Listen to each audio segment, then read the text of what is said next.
And welcome everyone to a brand new competitive year, a new season of Grandmasters, and most importantly, a new competitive format. Making its debut in week 2 of our first season of Hearthstone Grandmasters this year will be the brand new format called Trio.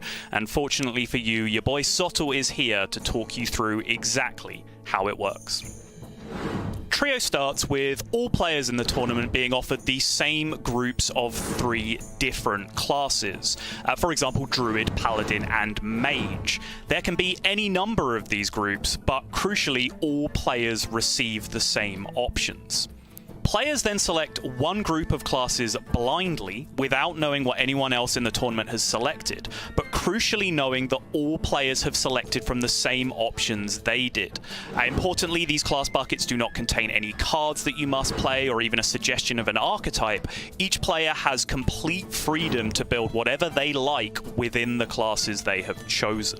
Once all players have chosen and submitted their lineup, then the actual match format is just good old-fashioned best of 5 conquest, only in this case with no ban, because each player only has a 3-deck lineup. For those of you unfamiliar with conquest, that just means that each player is free to queue any deck they like for the duration of the series, but after each deck wins, it is then no longer eligible for selection. The first player to win with all 3 of their decks is declared victorious and wins the series. So what's the big idea here? Well, we like Conquest as a format. It generally works, it creates interesting strategies and risk-reward calculations which are generally pretty fun to watch.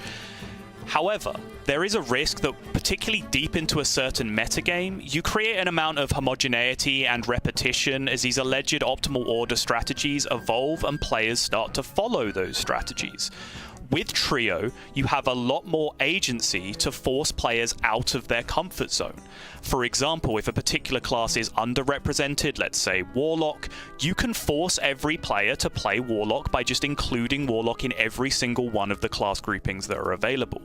Conversely, if a class is overrepresented, let's just say, I don't know, Priest, for example, you could force every player in the tournament not to play Priest by not including Priest in any of the class groupings that are available. You could even do things like pair classically aggro classes alongside classically control classes, which would force players to demonstrate a range of skills. There really are myriad options that you can present to players to make them think outside of the box. And then the layers really start to appear.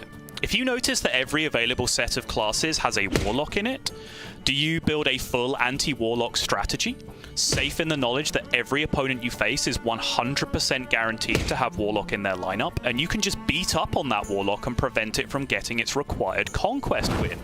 Do you make your own Warlock something annoying and off-meta to prevent your opponents from being able to do the same thing to you? But there will be plenty of time for deeper strategy breakdowns during our debut broadcast, which you should absolutely watch, by the way, youtube.com/Hearthstone Esports. In short, Trio format allows a tournament organizer to present a unique, tricky, crunchy puzzle to players to try and solve for each individual tournament or each week of play that they have to face, really putting their game knowledge and their deck building to the test. So that is all you need to know. What is your first impression of the Trio format? What groupings do you think the Hearthstone Esports team are going to throw at our players for our trial week in Grandmasters? Will this format last longer than Specialist? Give me the answer to all those questions and any questions you might have. Put them down below in the comment section and make sure to hit the subscribe button on the Hearthstone Esports YouTube so that you do not miss a single event in what is sure to be an absolutely packed year of Hearthstone Esports content. Thanks everyone, and take care.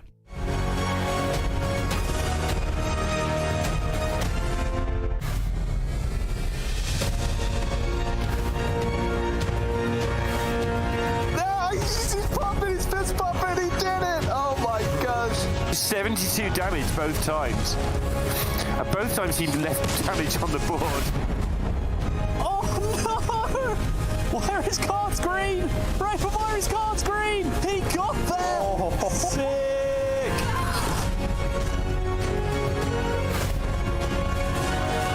It's so so powerful, all these rushes. I can't even believe the value he's got. Lambi with a pop-off, well-deserved. He stays in for another series.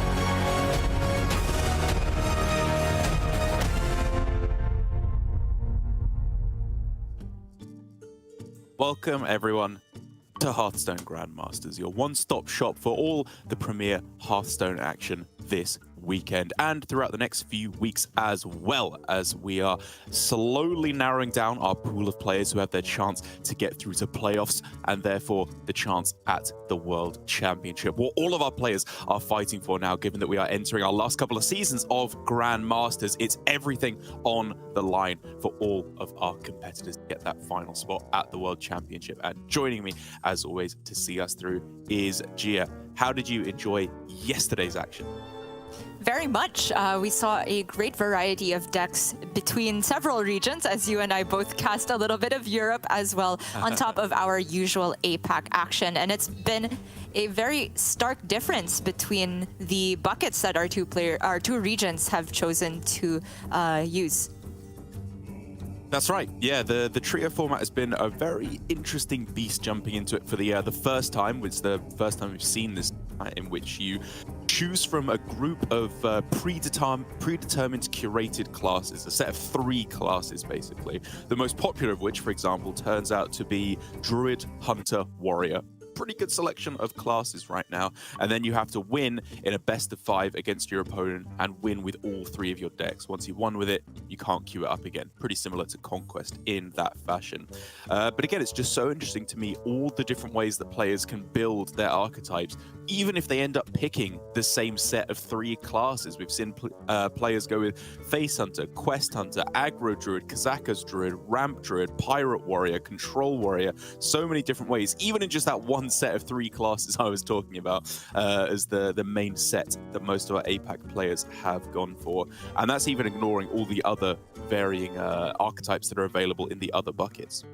Yes, and all to play for the first place prize of $3,150. Although just our players that have made it to today have already gotten at least 2 wins under their belt and are secure through the top 8. So already $1,650 available, and with every match win, another 500 can be added to your name, as well as those crucial points to make it through to the playoffs, because we cannot stress enough just how important it is to be in the top 8 once all is said and done with our 3 weeks of rotating formats, because that is your chance through to the World Championship. And even if you don't win the entire playoffs, making it to the top 4 from there will give you a slot through to Grandmasters' last call later on this year.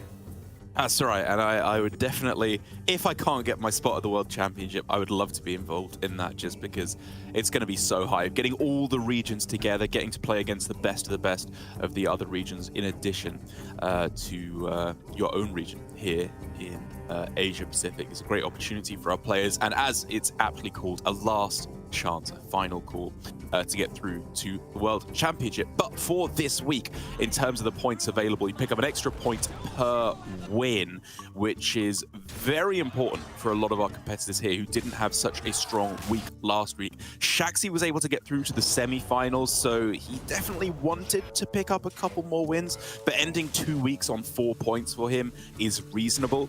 Whereas for Glory here, he had to pick this one up, I think, to have any real chance. And despite his best efforts, he did end up winning the series. His best efforts to make very uncharacteristic mistakes, unfortunately. I think Glory is one of those players, despite all of this experience, despite the World Championship title from 2020 to his name, he still has those moments where if he makes a big mistake, he loses confidence, and it kind of reflects in the later parts of the series as well, which is unfortunate to see, but he still managed to get the win here. Hopefully he can clean it up and redeem himself for today, because I'm sure he wasn't satisfied with that. But on the flip side, we do have Mighty versus Okashinsuke, a series where Okashinsuke just looks perpetually stressed. I am so worried about his blood pressure every single time. But Mighty, cool as a cucumber, honestly, even though he had been 2 games down on this Quest Hunter, didn't let it phase him, got the win with a very cool Furious Howl lethal. 2 of them, in fact, for a complete 3-card draw. And from there, just completed the sweep on Okashinsuke's Quest Warrior. Yeah, if we want to talk about Glory's lack of mental focus after he makes a misplay in a series, I think Mighty showed extreme mental fortitude there, being 0-2 down and still completing the reverse sweep. Another player who was required to have great mental fortitude was Giveplease, because he was just getting pretty unlucky over the course of this series, unable to get anything done with his mage whatsoever.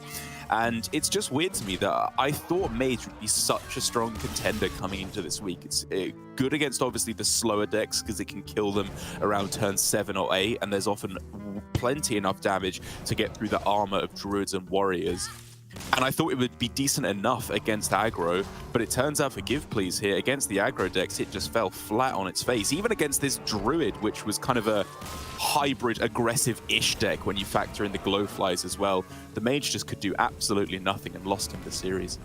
However, it performed very well for MegaGliscor when he faced Lambi Series in what is admittedly a very favorable matchup into Miracle Priest. I think Mage also has a lot of utility in a field with more Paladins, so not APAC. We have 0 Paladin buckets picked here, but over in Europe, I think Mizaki Mage still got quite a bit of work done. But MegaGliscor completed a full sweep on Lambi's Miracle Priest, including with the mirror here. Not a true mirror because he's running the rally version, but I think it is just very heads up to be bringing that Drekthar Sethic Veilweaver package more so than the traditional Miracle Priest, given the deck selections for this week. Yeah, and I remember a couple of points in that series where I was, or that game specifically, where MegaGliscor was playing his Sethic Veilweaver Miracle Priest, where I was kind of critical or doubtful, I guess would be a better word, of his play. But the more I mulled it over afterwards, the more I just loved the way he was playing. Oh, you did what? What did I say? No, nothing. Oh, right. Nice. Yes. Sorry. The more I stole Gia's content, I really liked the way that MegaGliscor was playing it. I thought he showed really good understanding of not being too greedy with your combo pieces and realizing that actually the Sethic Veilweavers are kind of the part that wins you that matchup more so than even the Nazmani Bloodweavers, which is definitely not how I would have originally pegged it, and led to a well-deserved win. But as we can see here, Gia, our matches for the day. Any standouts that you're especially looking forward to, perhaps? Shall I choose my top 5 players? Oh, yeah, Maybe. Go for it. However, that would be really weird because it's a top 8 here, and after the quarterfinals, only 4 can make it through. So I'd be sure to choose one loser in that case. But I digress. I'm not going to get too confident about my prediction skills, even though it's looking a lot better than last year so far. I'm just going to highlight players that I'm very much looking forward to seeing. And honestly, Trahison, Alan, and Chonsu, all the likes of them, I think there's a lot to be said. Like Alutemu, of course, I am looking forward to seeing, especially after the 0-2 week last week, but I do get to see a lot of him on stream already, whereas Trahison, I only kind of get updates on what he's cooking for dinner. Chonsu, I think, is a new man, I think looking very much on point with his play this season. And of course, Alan with a very unique lineup and one that has performed super well for him. Yeah, it's a very bold lineup for Alan with the ping mage slotted in there, which I cannot wait to jump into in our second series of the day. But first up, I believe, is going to be Trahison versus Mighty, which is a matchup I'm very, very glad to see, because even though Trahison has been here for a full series now, he's no longer a complete noob here in the Grandmasters system. We didn't get to see that much of him, to be perfectly honest, in the last season of play. It was a great debut. You know, he made us laugh a lot. He was a great entertainer, and I thought was mostly playing some pretty good Hearthstone, but things really just petered out. He wasn't even on stream most weeks. When he was, his play felt, you know, acceptable, but nothing acceptable but not exceptional, I suppose you could put it as. But now this week, I think we are hoping to see better things from him. He so nearly got there last week against Okashinsuke, as did Mighty, right? 2 players who were both felled by the same competitor, whereas this week, Mighty took down Okashinsuke in a very convincing reverse sweep. And Trahison has another chance to turn things around and show us what he's got this season. That's right, and he's got a pretty interesting lineup to support it. This is the Ramp Druid that includes the Wing Commander Mulvric for a bit of anti-aggro potential, but it's just sort of a statement to say that I do want to play Overgrowth, but not Kazakhstan. It's just, I think, one of those archetypes where you kind of think, isn't it just more consistent to get the treasures together? But I don't know if it's specifically because of the removal of Locust, or Trahison just believes more in playing the big threats back to back. And to be fair, there is some teeth in this type of druid compared to Kazakhstan, because you can run Mutinous in this list, which is a way to beat up on Kazakhstan druids while you are still quite favored against slower warriors and those types of decks. No, that's very true. A little bit of extra anti-aggro capabilities in the early game as well, in the form of Wing Commander Mulverik, which, if it hits the right matchup, can just be an auto win on the spot with no needing to faff about with anything later.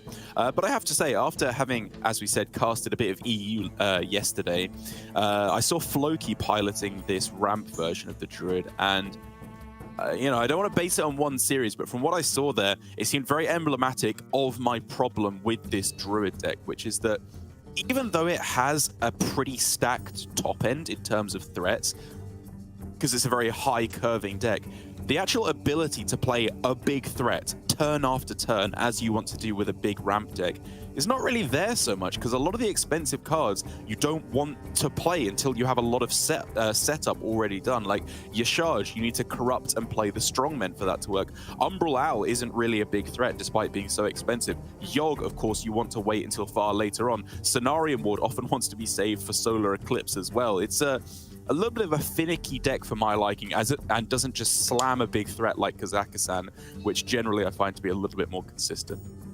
It's funny we say that when it just replaces your deck with treasures that never started there. But yeah, it does have, in terms of a linear game plan, much more of a consistent one, because there is almost nothing stopping you from playing Kazakhstan as early as possible, whereas you brought up all these different concerns that the ramp druid might have. And on top of that, my biggest concern for the deck is card draw, particularly in Trahison's list. There's only one Guess the Weight, and so the card draw is heavily reliant on Guff, of course, and Moonlit Guidance, whereas many Kazakhstan druids still have the room to play double Fungal Fortunes and cycle a bit more consistently there. However, once this ramp druid takes off, the snowball effect is really, really huge, right? They can get the strongmen corrupted and have a huge board with Yasharaj and that like. But we do have Trahison starting off on the Quest Warrior instead, a deck that is very, very highly represented across all regions. But there is a little bit of a twist in Trahison's list where he's got a one of Provoke in there, which honestly I did not think really fits in with the theme of playing small minions on curve. But it's a tradable at the very least, so even if it's a dead card for Trahison, he can try and find a pirate instead. Yeah, it's unfortunate that we won't get to see the Provoke plus Raid Boss Onyxia interaction, which is one of my favorite combos I've seen in a very long time, making use of the invulnerability to clear your entire opponent's board most of the time. But like you say, it's like, I think the fact that it's tradable is probably the main reason that you'd end up putting it in there. And I don't hate it aside from that. Like, he's got the Neophytes in there, which is, I think, still, in my opinion, the best 28th and 29th card that you can put in Pirate Warrior, as demonstrated by Shao Ti a couple of Masters Tours ago, where he just put any qualms for me to rest as to how you should build that particular deck. The one thing I might like to see instead is Mutinous, as Mighty's done here. I think this list is pretty close to perfect, like the Rustrock Viper instead of the Neophyte. Sure, that's a meta-dependent call, but I don't think it's a bad one at all in this instance. Yeah, and Mutinous itself is a meta-dependent call, but the vast majority of our field are running that as the top end of their Quest Warrior, because they just have a very strong read on the meta, containing Kazakhstan, and if not that, Mazaki, and just other decks outside of Quest Warrior and Face Hunter. Pretty much all of them have high-end targets that are perfect to munch on with the Mutinous, and it doesn't really mess with the curve too much. It's not as though Quest Warrior is heavy on 7 drops, and I think there's enough redundancy with the Pirates that you don't expect the Mutinous to delay your quest, even if it's drawn a little bit early. So overall, I do like the list from Mighty. I'm just really curious about how the Provoke could come into play here, because the best target, or self-target, I would say, for that is probably Captain Rakara. So maybe that Provoke could allow Trahison, for example, the license to play Rakara even if he's behind on board. Use that as a clear potential. Because when it comes to one-to-one minion trades with just your minions in the early curve like Bloodsail Raiders and Ratchet Privateers, I don't see the Provoke getting very much value. That's a great point. I didn't really think of the synergy with Rakara, but for that swing turn you need when you're essentially just playing a 5-mana 7/7. The problem with all of these quest decks is that even though as a new player you might assume that a 5-mana 7/7 is kind of the reward in and of itself most of the time, apart from like Guff that gets you a lot of tempo when you play it. They're just very, very weak, and you need a lot of catch-up mechanisms. So like you say, I'll be looking out for the Provoke to see if that one is the difference maker. But even with that aside, the specifics of how the matchup itself will go, the importance of the matchup here, I think, cannot be overstated, because we have seen time and again with our players in this trio format, especially players who have gone for this Druid, Hunter, Warrior trio, that the Warrior is the tough one to get the win with. That's what seems to be letting our players down, despite Pyro Warrior not being a bad deck, in my opinion. It's just not quite slotting up well enough against the hyper-powerful combo decks, Druid control decks as well, that the rest of the meta seems to be. Yeah, and perhaps this first mirror is telling of what we're going to be seeing for the rest of the series, because our players do have completely mirrored archetypes, not just the classes. We've seen players pick the same bucket but not quite have the same type of hunter. But it is Quest Warrior right now, it is Ramp Druid for both players, and it is Quest Hunter a little bit later on. And with the version that includes Drekthar for both players. So pretty exciting stuff. I haven't seen a Quest Hunter mirror in quite some time. But Mighty starting off with a big smile. Derek, we expected the drip from players like Chonsu, but Mighty's bringing it as well. Both of them. I think both of these players look great. I love the flannel shirt, like the leather jacket, obviously. Mighty's looking dripped out of his gourd right now. And I love to see it. Right, I'm not even going to ask what dripped out of his gourd means. I'm just learning too many expressions that would never come out of my own mouth when casting with people from the UK. All right, let's sail deckhand to cheapen a potential hatchet that he might find. But we've seen consistently the players' kind of reluctance to part with an early Shiver their Timbers. They want to greet it for minions with higher health, like Sword Eater, potentially even an Anchorman after it's rushed into something. But Mighty obviously did not want to see the one possibility for a value trade coming out from the South Sea captain. However, he does have a pretty good response with the Sword Eater, and what we're seeing here, Derek, is a good old board-based battle. Yeah, I know it's been a while since board has actually mattered in any of the games that we've cast, so I'm gonna have to shift my mindset somewhat here. But to the point of Shiver their Timbers, I do like that Mighty saved it there, because as you said, even if the worst card comes down at the captain, he has a strong response. It's fine. He can then follow up with using the Shiver their Timbers on a higher health target, like this turn. The freebooter is a perfect target to be sniping off with the Timbers, and then just develop your own threats alongside it.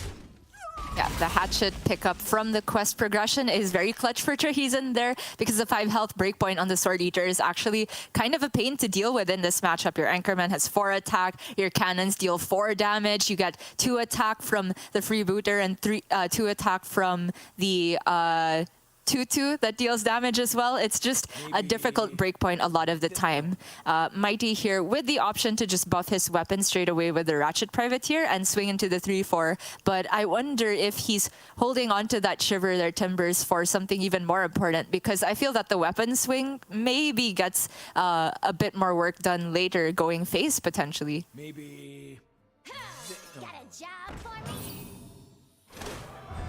Incredibly tough call all around. I guess given that you are going to draw the weapon and don't have to float a mana, this is the way to go about it. I was wondering if you save the weapon and play Shiver their Timbers now while you have spare mana. Oh no, actually, because of the 1-drop, you would end up floating mana. But I guess you need to start chewing through these durabilities of the Whetstone Hatchet. So fine either way by Mighty. Definitely a close call. There's no reason either way to equip or not equip the hatchet at this point when it's 0 cost. The only question about the Shiver their Timbers is what turn does it really get played from this point, because we are looking at 3+2 for Mighty on 5 mana and then potentially just Smite on curve on 6 mana. But right. We shall see. For now, Trahison with the Stone Maul Anchorman and the Provoke that we were talking about in hand. We'll see if that really gets some work done with the Rakara, because right now, definitely not necessary. And now it's looking a little awkward for Mighty, right? Talking about that Shiver Their Timbers, which again is really the trick he has available. If not for that Fog Sail freebooter off the top, this would have been a really annoying minion. Whereas if he'd gone for Shiver Their Timbers last turn and saved the 4-1 weapon, he could have swung in here and then just played 2 pirates instead, which, I don't know, the more I look at it, the more I think was just a slightly more efficient use of his mana, even if it meant getting through the swings of these hatchet a little bit slower. It might be that he's thinking forward all the way to Cap and Rikara, which is actually a card that he does not have a good answer for. Neither player really does. Generally, my thinking in the matchup is you just want to be the first one to play Rikara, so you're not so concerned about having to answer it on the backswing. But that Shiver Their Timbers definitely has some more utility if he picks up another Fog Sail freebooter when Rikara does come down. But for now, both players going toward their second quest progression, which is the big one in terms of board control. However, trahison misses both cannons. Going face is absolutely the worst outcome here. Praying for more cannons directly into his face. All right. Okay, yeah. Good enough. It's a clear with the weapon swing. Oh, sorry, he swung already. Trades the provoke instead rather than using it to take a value trade. That's probably reasonable, right? Because even if he, say, puts the 2-1 and forces it to attack the Bloodsail Raider, then there's still a weapon for Mighty to clear off. Oh, it's annoying again here with the way the cannons proc, because if you want to play the pirate attack and like then swing and let the cannons go off, but I think here for Mighty, he's doing the right thing of just playing the Anchorman. If it hits one of them twice, that's fine. If it hits them both one each, that's fine. One face, one minion, also just fine. Yeah, that's true. I actually think the most awkward outcome was 1 on each minion, because you always want to rush the Anchorman to get the draw in that turn, and then you'd be sort of wasting damage. So this is one of the best outcomes from Mighty. He still gets the weapon swing for the clear. Tanking the 3, always a bit scary at this point, but Trahison is nowhere near the mana break points where Smite would, plus a bunch of minions, would be lethal, so it's fine. And so if we talk about the advantages and disadvantages that both players have as we enter this crucial Rikara portion of the game, Trahison is guaranteed to be the first player to get Rikara down if he wants to, because he could just go for a nice clean double pirate this turn, or even single pirate this turn into 2-mana pirate or 3-mana pirate plus Rikara next turn if he wants to play around Mutinous. But I don't think Mutinous is at this point in the game. But the advantage that Mighty has is that he's just ahead on board. He's getting to go face on this turn with there being pretty limited removal available to Trahison. Yeah, and I think all of this is the legacy of the early Sword Eater. That card is just the best board control tool in the mirror. And the fact that it was available to Mighty on coin just let him get so much clear potential. We do have Trahison getting the Rikara in hand, and I completely agree you don't play around Mutinous in this spot, because if Mighty just plays Mutinous here, then Trahison is attacking still with at least 2 more minions going forward, and maybe can push lethal with Mr. Smite without Rikara. That is a spicy top deck, allowing you to actually kill something with the weapon here. Like the obvious play I'm seeing is just 2-2-3 in terms of playing all your pirates out on this turn, getting as far ahead on board as possible, and then probably just face tanking the Neophyte and VTing with the Anchorman onto the Cargo Guard. Yeah, I could see that. In terms of health break points, if you go down to 11, you leave a 2-2 on board, and there's Mr. Smite, then Smite plus second Fog Sail freebooter would actually be lethal there, but it doesn't feel like Mighty has, you know, the leniency to play around that, because he needs to get his own win condition going forward. And there's no weapon, right? So the freebooter... Oh, true. Activate. So I think if you tank the 5, at least for this turn, you're always alive. Okay. Yeah, all of the other 2 drops just deal the 2 damage. Commits to Shiver Their Timbers to not have to face tank 5 damage. Also works out pretty nice. Bit of a cheer from Mighty seeing that the buff of the weapon landed on Mr. Smite, which is obviously one of the best outcomes. And now, no provoke! It would have been so clutch here! Yeah, can you imagine? That would have been so sick. They would have attacked left to right, or is it order of minions I played? think it's order played, which means that it was a slight misplay from Mighty to not go 3-4 first, but like so small. Yeah. Something I definitely wouldn't have remembered until seeing the possibility right in front of me. And because it is just a Rokara, I believe this is lethal with Mr. Smite and a Bloodsail Raider. Feels that way, doesn't it? 10, 16, 20, 22? I think it's exact. I admittedly didn't count it, but seeing Mighty so confident, I think he counted it. Oh, but is it No, not wait, actually? is it one under? I think Is it one? I think I might have double counted the buff on Smite. It's 10, 20, 21. One off. Maybe. It could have been lethal if he played Bloodsail Raider, swung face, and the weapon Right. buffed the Smite again. However, it's not a disaster. Yo, Trahison is feeling it. I mean, Mighty can still push a lot of face damage and clear the Rokara. God, yeah. Oh, But he didn't. it is quite a disaster. Oh no, he has to take the trades, right? And I agree with trading 4-1 to 3-4 because the 4-1 is very weak to the cannons coming out from Juggernaut next turn. So yes, with this board state, he's more likely to actually stick some threats, but man, it's kind of a disaster because Trahison is just sat with a Mr. Smite in his own hand. Tiny Pirate, but that's still gonna be enough to close out the game. This time, I'm sure. Yeah, this one. Yeah, this time for sure. 14 for sure. This time as Mighty. Oh, that is a heartbreaking way to lose out on the game. You just want to kick yourself and say, why didn't you just count for 1 second longer? He just took Fino's advice to heart a little bit too much of never counting, which I am a firm believer of most of the time. But in that instance, I don't know. Even though I counted lethal as well the first time around, you double check, right? Because if it's exact, you've always got to be making exact sure. And in the end, that little blunder might have ended up costing Mighty the game. Obviously, you know, if he hadn't hit lethal there, it possibly was just game anyway, because I don't think he could have stopped the lethal from his opponent unless he got exactly a taunt from the Sword Eater. But if nothing else, he should have tried for the 25% out of buffing Mr. Smite. Right. That was already an impossibility as soon as he had played the Smite. Starting with the Raider was the right thing to do, but yeah, looking for the right line there was definitely difficult. I think he was unfavored no matter what the pan out, simply because it was so hard to get a lethal, and Trahison almost certainly gets a lethal of his own with the way that the health break points worked out.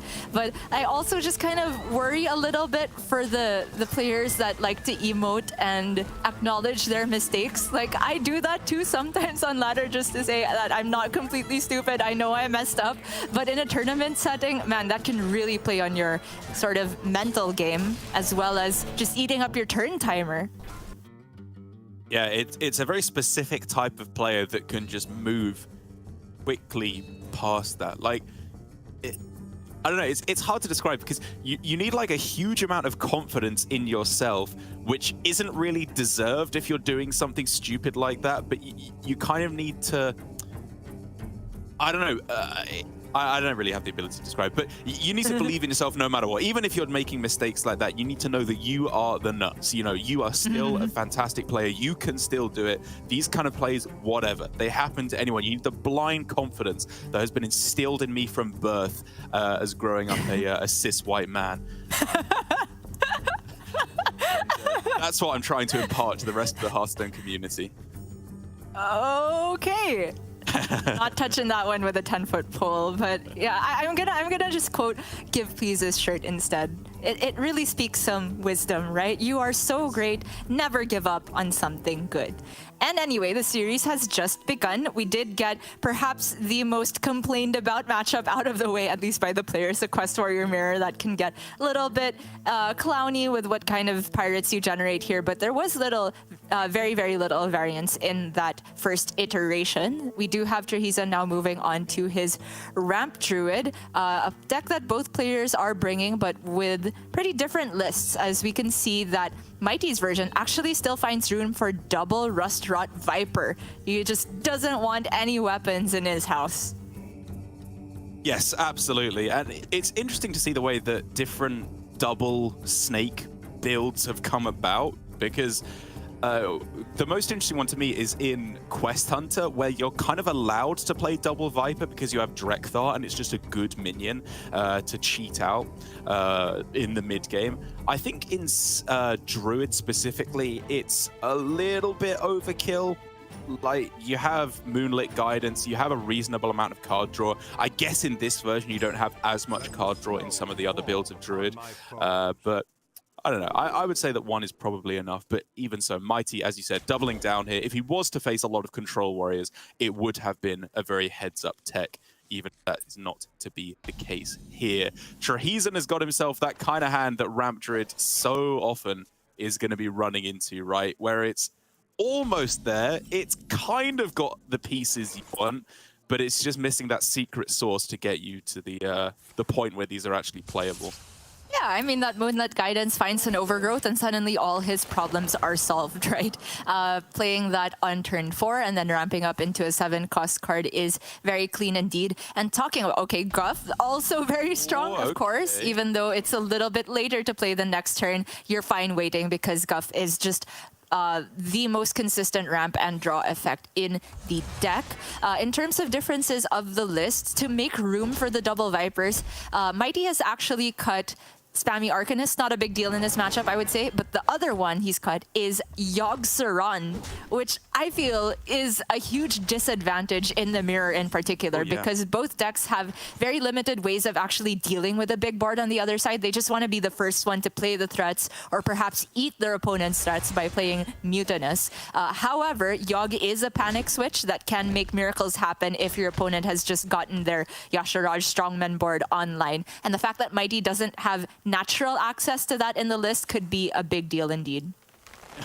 Here for Trahison, everything's just going swimmingly. Ramp, Onyxia, right? I mean, that alone should be enough to see him through this mid stage of the game very, very cleanly. If not like a Mutinous instead, like maybe you just skip the Wild Heart Guff for the moment because you're just doing such powerful stuff turn after turn with 7-8 coin 10. Yeah, and meanwhile, Mighty is so desperate to have something to do that he goes Pouch for a 6-drop, which is honestly like not a breakpoint I'm used to seeing for Pouch, but the Toroho Brave, that's a pretty good card. Bad. Mark Senior gives you a guaranteed play over a couple of turns, but I think I agree that Toroho Brave just makes it a little bit more awkward for your opponent. Yeah, it is kind of tough to activate the Frenzy, but he can at least have the knowledge that any minion played on board with less than 8 attack could just instantly blow up. But yeah, this is an overgrowth into Guff game, whereas the other player has just done a whole load of nothing. Like Mighty's best like chance from here on is to maybe Cenarion Ward into something insane. But I don't know what individual 8-drop is enough to get the job done here. If he were to get Arcane Devourer and there's no answer, then that's the kind of thing you're maybe looking at to where you can pop off and kill them that way. You know, the classics, Tyrion, Grom, Alakir, something like that. But Cenarion, off the Cenarion Ward, as appropriate as it may be, is not going to be winning this game of Hearthstone. Even if he had gotten like the Taint Heart Tormentor, it still gets answered by Onyxia. Granted, like, he would still have some whelps that need to go through that before they hit the Toroho Brave, and then he might potentially worry about the Frenzy actually killing the Onyxia, but at this point, it's just not even a big deal. So 3 whelps into the Strongman, Onyxia into the Toroho. Strongman to round it out. Absolutely no way for the Onyxia to die, which means that it's a full turn of just sitting about for Mighty before he can answer with his own Onyxia. It's a good draw, though. I don't entirely know what he can get to pull himself out. Owl, I again don't see being enough. So if he goes Guess the Weight and hits Guff, is that probably enough to stay alive? And then he can attempt to stabilize with his own Onyxia? But make no mistake about it, he is way too far behind, and Mutinous is not getting the job done here. Well, not for Mighty, but I think it might be getting the job done for trahison, as he is really getting himself psyched up and in his zone here, bringing himself up to be ready to get this one done. As I mean, honestly don't even know what the best play for him is here. I think it's probably Mutinous because he has such a strong board presence anyway that you just want to deny your opponent the Onyxia they probably have in hand, or Yashaj or Yogg. Another guidance shows up for Mighty. If he had played that here, maybe Owls would have been good enough, but it does just seem way less consistent than going for the guaranteed armor and clear on the strongman. Oh my god. Survival. Is this like just lethal? It's you can't go solar plus the survival, but it's blooming close. Tell you what, it's still pretty good. He can even play both the Owls for free now. And Mighty doesn't have Yogg. There's just no chance. Yeah, his draw was just a little bit worse. A little. Just a little bit. Well, I mean, his draw wasn't bad. He hit Overgrowth, like, he had a Nixia in a timely fashion. It's just Trahison's was absolutely bananas. Like, a little bit, like, one card less for Trahison. If he hadn't top-decked Overgrowth specifically on turn 4, I think this would be a game. Okay, fair, but Guff versus no Guff. Sure, yeah. I'm trying to salvage it. Give me a break. Yeah. True. Well, Mighty can clear the... oh, no. He's 1 damage short of clearing the Onyxia, right? The 5 health breakpoint. Like, he could hero power to tank the 6/5. But then he lacks 1 more whelp to actually kill the Onyxia. So the best he can do is isolate Onyxia. Fair enough.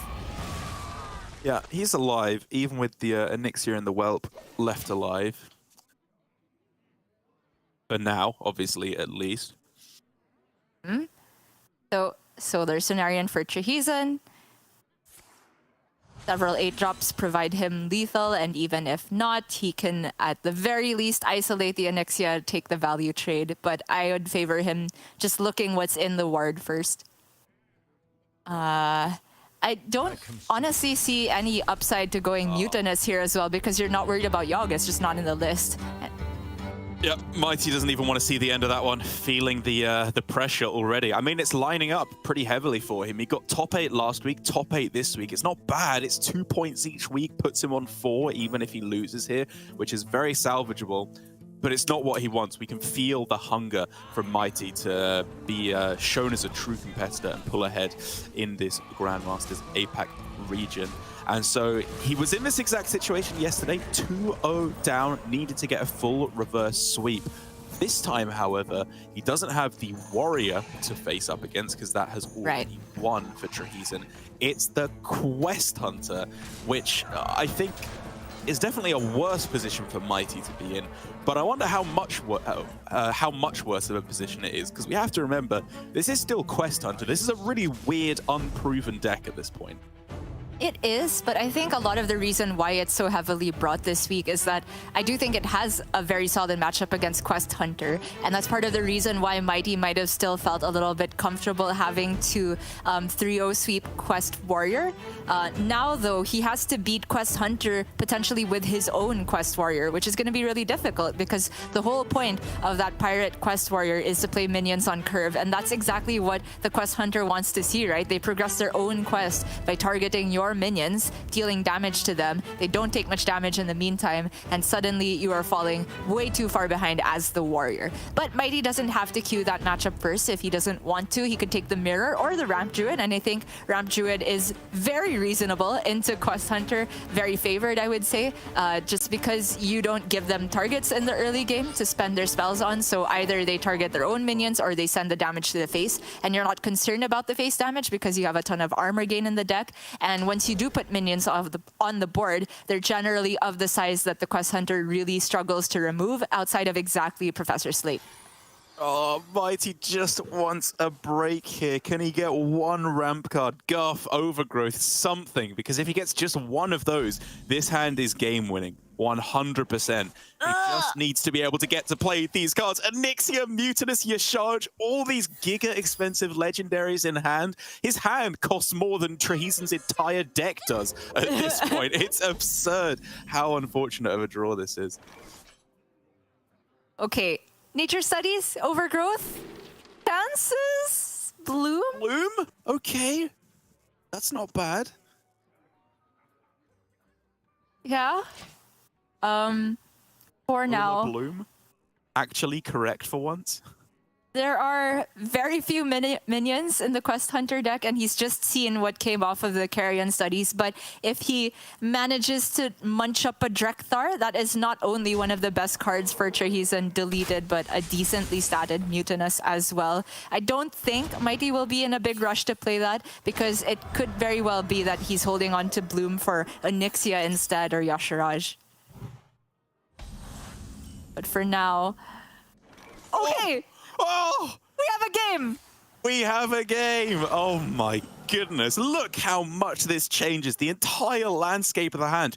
2 turns time, Bloom Coin Onyxia, ready to go. Moon Touched Amulet with a Solar Eclipse potentially, ready to go with a Yasharge in hand to get more of them in hand. Keep that armor total high. Remove minions off the board. This is how you can win a game of Hearthstone. Yes, it is. This is the Druid hand that definitely has the potential to swing it back. Mighty, just thinking about planning the next couple turns, he is still shaking his head because the turn 6 is admittedly still a little bit awkward. Sorry, 6 mana turn, still a little bit awkward. If you do have to end up with just Solar Moon Touch, that's not the end of the world, but he would much rather be playing Guff or something like that. Yeah, Rinlings makes it a little bit more complicated because of the inclusion of Ice Trap, of course, recently added. Ooh! Okay, not honorable kill, close. but it is just a decent card to play this turn if he doesn't want to go for the Solar Moon Touched. However, a secret is in play right now, so he'll be thinking, what does Freezing Trap mean for me? What does Pack Tactics? What does Snake Trap mean? But he also has to think, would Trahison take any of those in this situation? My inclination would be to say no, because Mighty generally doesn't get on board this early, so he is not going to test for any of those straight away. I think this is a very heads-up call, because we saw him hovering the coin to test Ice Trap, and he just says, no, this is a little bit too valuable, because there was nothing he really wanted to coin out this turn, and if he loses the coin this turn, it means Onyxia is not next turn. Yeah, I agree completely. You just take the risk on there being no Ice Trap. And then even if it is their next turn, you lose the coin, and then the turn after you go Bloom to be able to get it done. It's kind of a weird one, because if you're like convinced it's Ice Trap, you could just play the coin, and then you get back a 1-mana coin, which just kind of could test for Ice Trap again next turn. I don't know. I think you just chill here. Like you said, there's no reason to turbo through it any quicker than you have to. As... Now for Trahison, it's kind of getting there, right? He's got Quest Stage 1 completed. Piercing Shot, Arcane Shot, Hero Power is a lot more damage that Mighty is going to have to find a response to. And there's the Ice Trap, the insta-pick, knows that spells are the most threatening thing against him right now. But for the rest of the turn, my instinct would be just Piercing Shot plus Arcane Shot face, spend your mana, and he still has mana to go Aim Shot next turn. Although with the cheaper hero power by that point, maybe he would rather try and greed the Piercing Shot to actually hit a 1 health target like the Delinquent in his hand. Looks like that's what he's going for. I thought he'd want to get the hero power in on this turn, was my main consideration for playing the Piercing Shot and the Arcane Shot, just to squeeze that 2 extra damage. But I guess, like you say, given that you can go face Piercing Shot, Arcane Shot, hero power at the end, like that's what, 8, 12 damage exactly, I think. Complicated turn for Mighty because he has literally the entire suite of secrets to think about now that there's a second one. He has narrowed down the first one to not being Freezing, Snake, or Pack Tactics. Starting with the coin, I think, is always the right way to go here because it's the one you least care about being Ice Trapped. Beyond that, The armor total also starts to be a big concern here because there's no way for him to interact with the 3-1. And so he can sort of just say, I'm working with 9 health. Is there a way that Trahison can kill with only 6 mana available? Probably, because the hero power can go down to 0 cost, and the hero power currently does 4 damage. So he is just going to go for the safest line for now of gaining all the armor. I think we could tell from his reaction he was absolutely convinced that was explosive, and upon finding out that it can only be open the cages now, he'll be very happy because that is close to a useless secret. However, Drekthar, at least from Trahison's perspective, maybe is the kind of card that can make open the cages actually valuable and also just put a lot of pressure on the board too. Yeah, it's pretty good. Might as well play the arcane shot at this point, because the hero power is going to go to 0 anyway.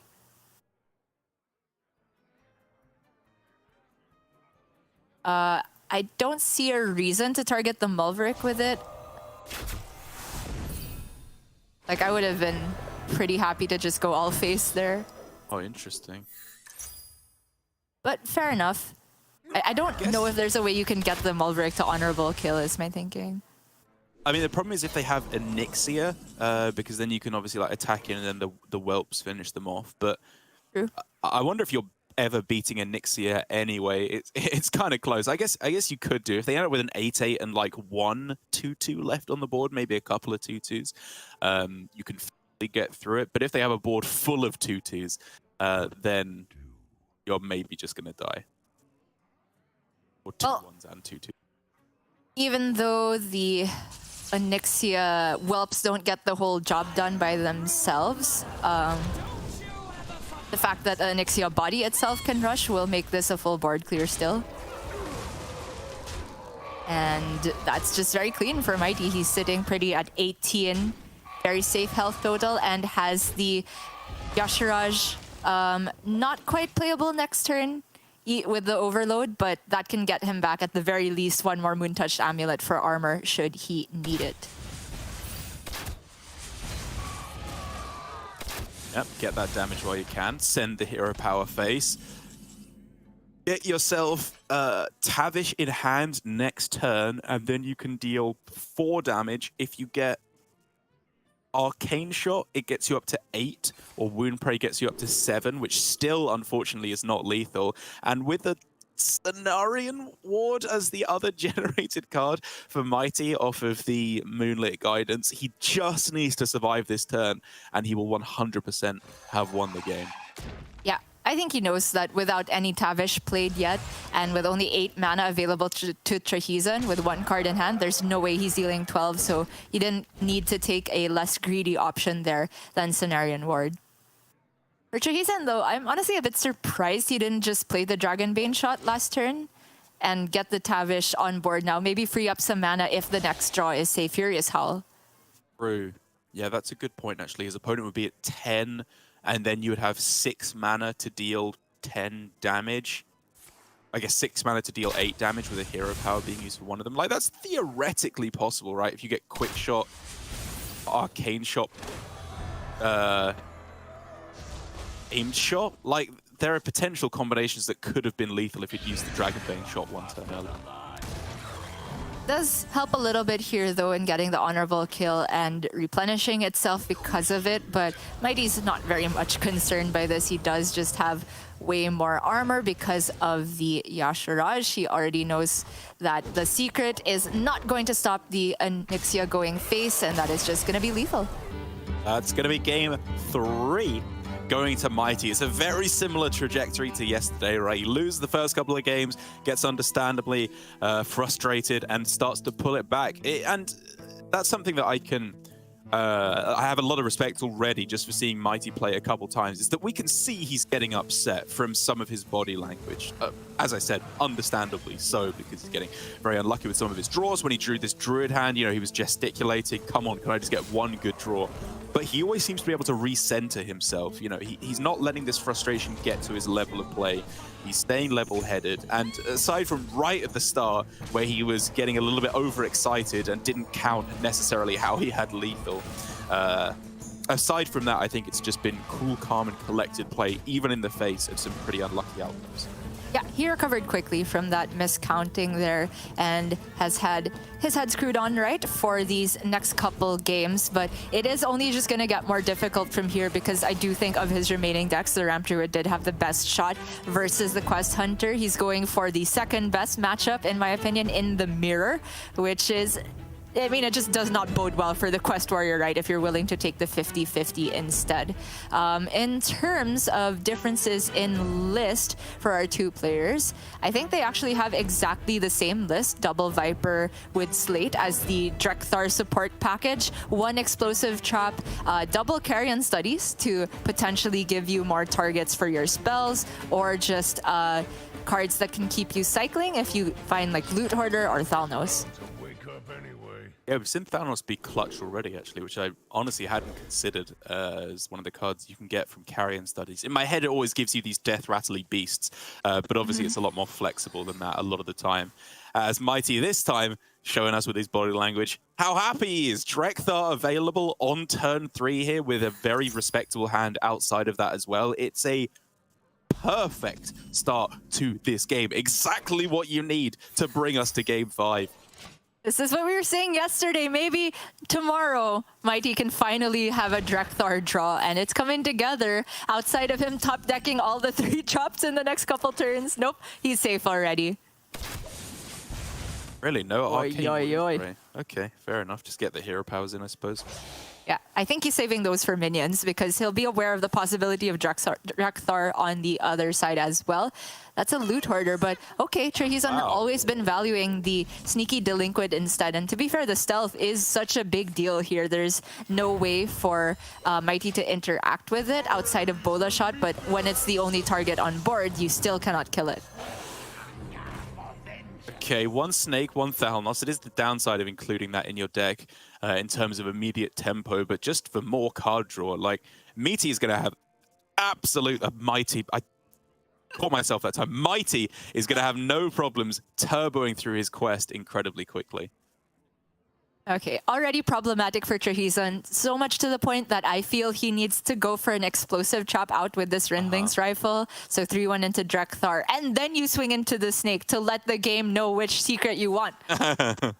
But okay, he's not quite so desperate yet, looking for alternate lines. That's a Drekthar of his own, but if he picks it, the rest of this turn is so low tempo. I think it's gotta be Wound Prey. I hate it, but... Oh, really?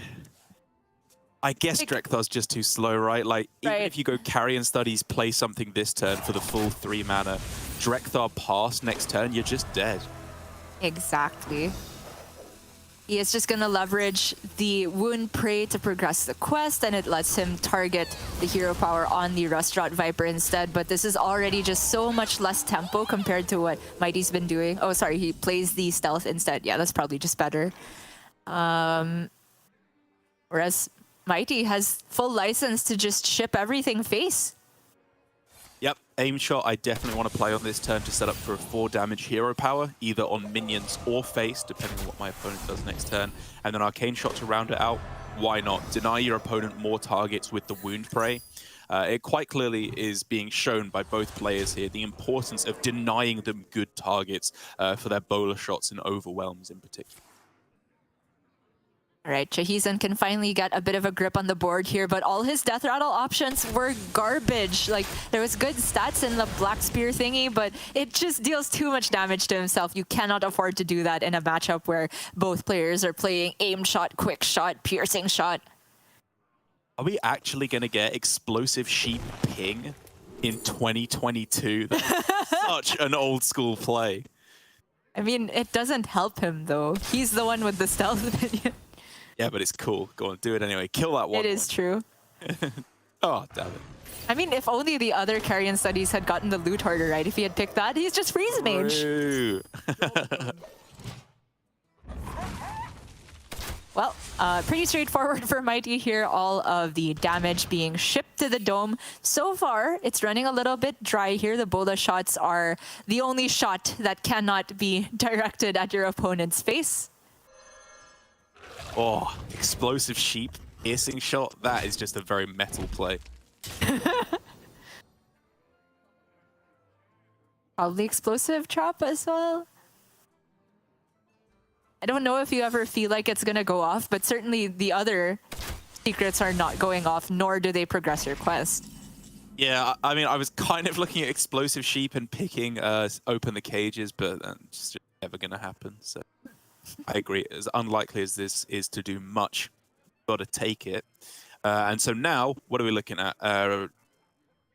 Avish available in hand on this turn, and then just Rust Rot plus aim shot. Like, it's pretty clean. Yep. I think it looks very good. Oh, he goes bola shot rather than playing the aim shot face, finding a way to leverage the bola shot as quest progression while still maintaining the possibility of the other bola shot refreshing the hero power next turn. Yeah, it's nice. It's also a little bit better against Ice Trap, which I think he was pretty afraid of losing damage from. True. Because, I mean, there's still a good chance that he just doesn't need Avish at all. If he gets quick shot off the top, I think that's just straight up lethal. Yes, it on is. this turn. Okay, but for Trahison, his only saving grace is knowing that Mighty only has 2 cards plus Tavish in hand right now. If those are not the immediate kill, there is a window for Trahison himself to get a counter lethal, especially now he's picked up Furious Howl. And he's had this 3 damage minion banked ever since turn 4 or something. And it's probably the time to send it face now after he's seen Mighty already use all the targeting spells he could to get Tavish in hand. Then he can think about whether he wants to piercing shot his own 3-1 or the 3-3 Viper. Really close, actually, because Really close. the Viper triggers explosive trap, which helps Trahison. Yeah. As long as he's not dead, which I think is a reasonable expectation, given that your opponent hasn't played Tavish yet. I really don't think it would be absurd to target your own 3-1. Yeah. I mean, it's also just kind of playing around their piercing shot if they have it. But oh my gosh, not necessary. Mighty, no chance he miscounts this time. That is a very classic breakpoint of all types of hunters from the past 2 years. Aim shot, quick shot, hero power for the lethal. We are going to game 5. Oh, how does he keep doing it, Gia? 2-0 down yesterday, reverse sweep. 2-0 down today, brings us back to game 5. Only has to win, what, the warrior against the hunter now is his one remaining deck. It's, again and again, we're seeing it right. The quest warrior, the pirate warrior is the Achilles heel of all of our competitors. And so to take us through it one more time, I do think there's a lot of actually really interesting talking points here, because on one hand, I absolutely agree with you that Pirate Warrior plays a bunch of minions, which is exactly what the hunter wants to see. But does it have enough removal that lines up well against the Pirate Warrior's minions to actually clear the board and give itself time to play Tavish before it's just being beaten down by the Juggernaut? I think in general, yes, because you expect to take little to no minion damage because you are able to remove all their minions on curve as long as you hit one of the right amount of your many removal spells, or alternatively, if you're the first to get on board in a significant play by having Drekthar, then you can also just kind of leverage that way. So generally, the quest hunter should only expect to take damage in the early game from weapons and cannon shots, which I feel is generally not enough to be scared of a Rakara to the point where you're not able to play your own Tavish. However, there are some draws where it doesn't work out quite so cleanly for Trahison. For example, if he doesn't hit one of the 3 damage dealing spells, quick shot and aim shot, and let's say a 3 health Ratchet Privateer comes down on the other side, that can start to be a big difference maker, right? Suddenly you need a combination of 2 cards, and any one of those minions from the Pirate Warrior going face can be a big difference maker. And indeed, we'll have to see how it shakes out. We're looking, of course, I imagine still for the Drekthar for Trahison, but even a hand like this, I would consider that a very reasonable full keep here, actually, with just removal, bit of development of his own with the Carrion studies as well. for Mr. Mighty on the other side, though. This hand is looking incredibly juicy, right? With the Cannoneer, the Bloodsail deckhand to get the weapon nice and cheap as well. True. Sorry, I just saw another claw machine and thought, yep, this is a pack. I mean, if that pulls Drekthar, now we're talking, right?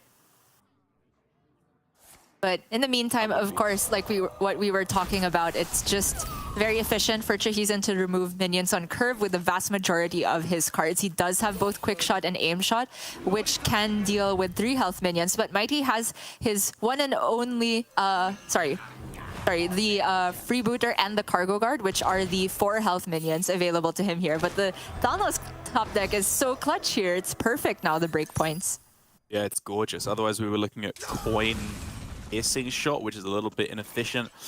Now, though, it means that there's a lovely clear for trahison. Mighty still gets to chug along with his own game plan, though, right? He can go 3-drop, 1-drop here, fire the cannons directly to the face with the Whetstone Hatchet reduced down nicely. And in 2 turns' time, most likely, he can fire the cannons as well, which is yet more damage.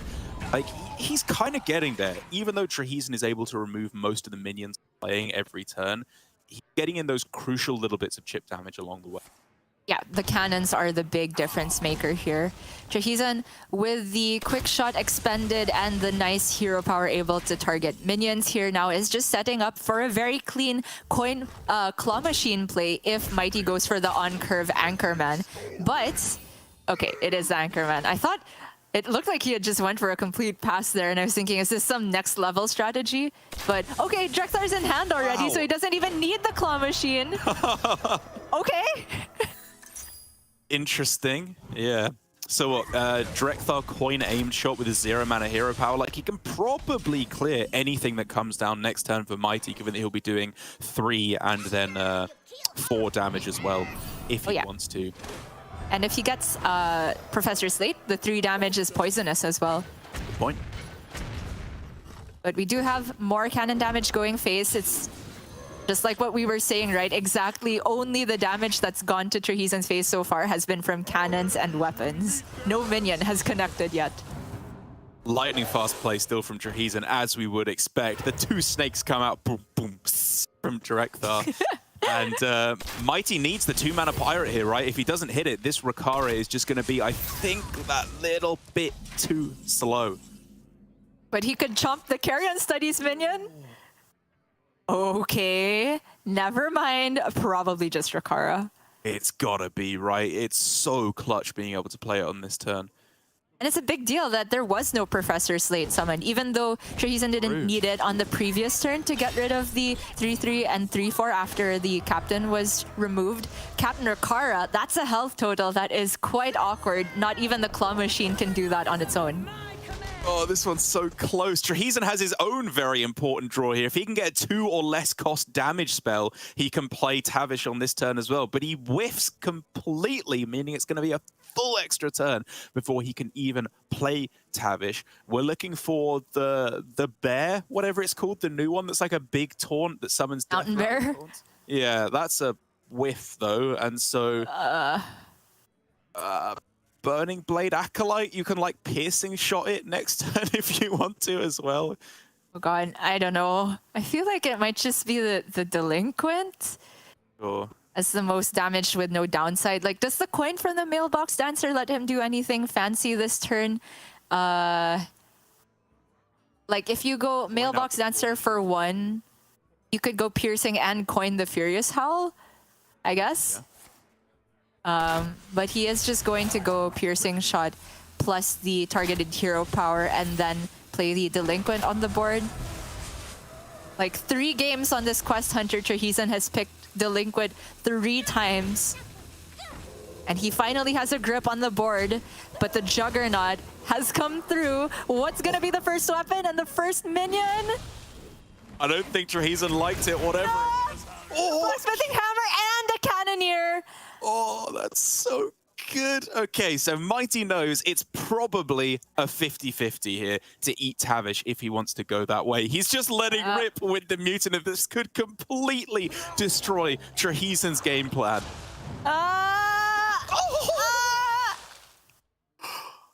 Yummy, yummy. All Okay. right. The Mutinous is clearable with the Claw Machine, even if Mighty decides to remove the 4-4. However, the swing into the 4-4, if the cannons from the Cannoneer clear the Stealth, or both of them clear the Viper, then the Mutinous is sticking around.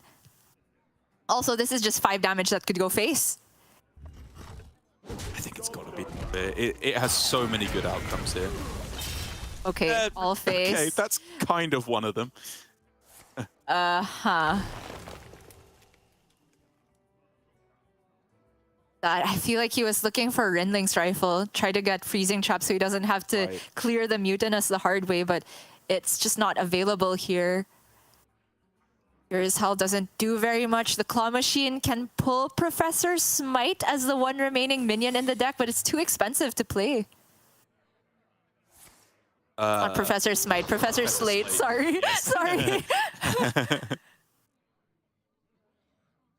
Okay, Overwhelm with 1 minion on board does 3, which can clear off the Cannoneer cleanly, or I guess just allows him to clear off the Mutinous, but oh my lord, leaving a Cannoneer on board? It's the 7 attack 3 drop. Yeah. Oh man, it's just not looking good. Okay, small weapon, but Bulwark is just time. Bulwark's insane here. And it's still just lethal because that's a 7-3 plus the Hogsail freebooter. Again, 2 days in a row, Mighty under the most mental stress I think I've seen a player here in APAC be under in a very long time. Reverse sweep into reverse sweep. You cannot put this man down, and he's going through to the semifinals.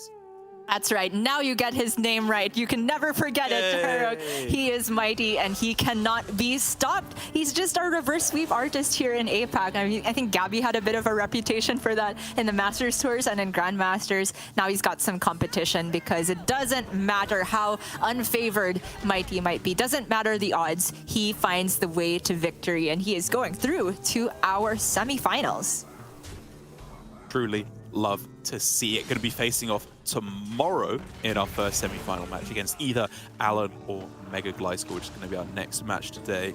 And I mean, those are 2 wildly different matchups that he could be facing against, so I cannot wait to see which of those 2 he's going to be playing against. But overall, it's weird to see for Mighty that while I was saying his ability to recover from bad beats seems very good, so far like his misplays have come from being like overly eager, overexcited, like when he thought he had lethal and missed it there. It's when he's feeling too good almost that the misplays start to come through rather than when he's feeling down on himself, which is just, I don't know, maybe I'm projecting here, but it's an interesting difference compared to what we see from most players here in Asia Pacific. As we can see there, our first semi-finalist of the week, Mighty, after 2 weeks, is now, I believe, guaranteed to have at least 5 points after a quarterfinals last week, a semi-finals this week, and 5 points over 2 weeks. Yeah, that's pretty good. That puts you above most of the field here, I think, even if it doesn't go any further than that, and puts him in a very reasonable spot to get playoffs next week if he gets himself another reasonable performance.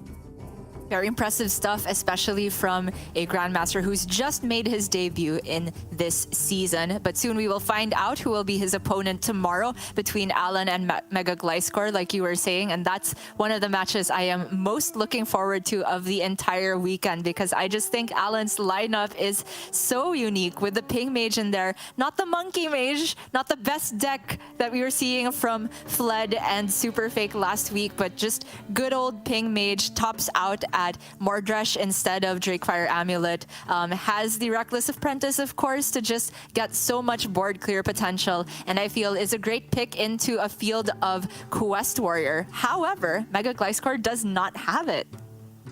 He does not. And since we are both clearly so excited to get into this, we're doing the pre-show before we're even in the series. We're going to go to a break, and when we come back, it is going to be Alan against MegaGliscor in what is going to be a cracker of a series. You don't want to miss it.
Welcome back to Hearthstone Grandmasters, our second match of the day, second top 8 of the day, as we slowly whittle down our competitors through to the semi-finals to be played out tomorrow. It's how all these first 3 weeks are going to work, where we just go from 16 players, all in groups of 4, cut them in half, or the number of players in half at least, and then do a top 8 single elimination bracket.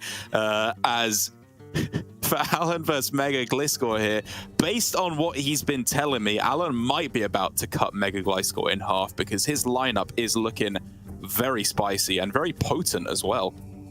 Oh, did he say he feels favored there? Because I was hypothesizing that the Ping Mage is better against aggro decks, given all of the removal you can get from Reckless Apprentice, Fire Sale, etc., etc. But MegaGliscor has a bit of a combo-heavy lineup with the Mozaki Mage of his own, the Weapon Rogue, and also Miracle Priest, which I suppose is the one deck that likes to get on board from his lineup.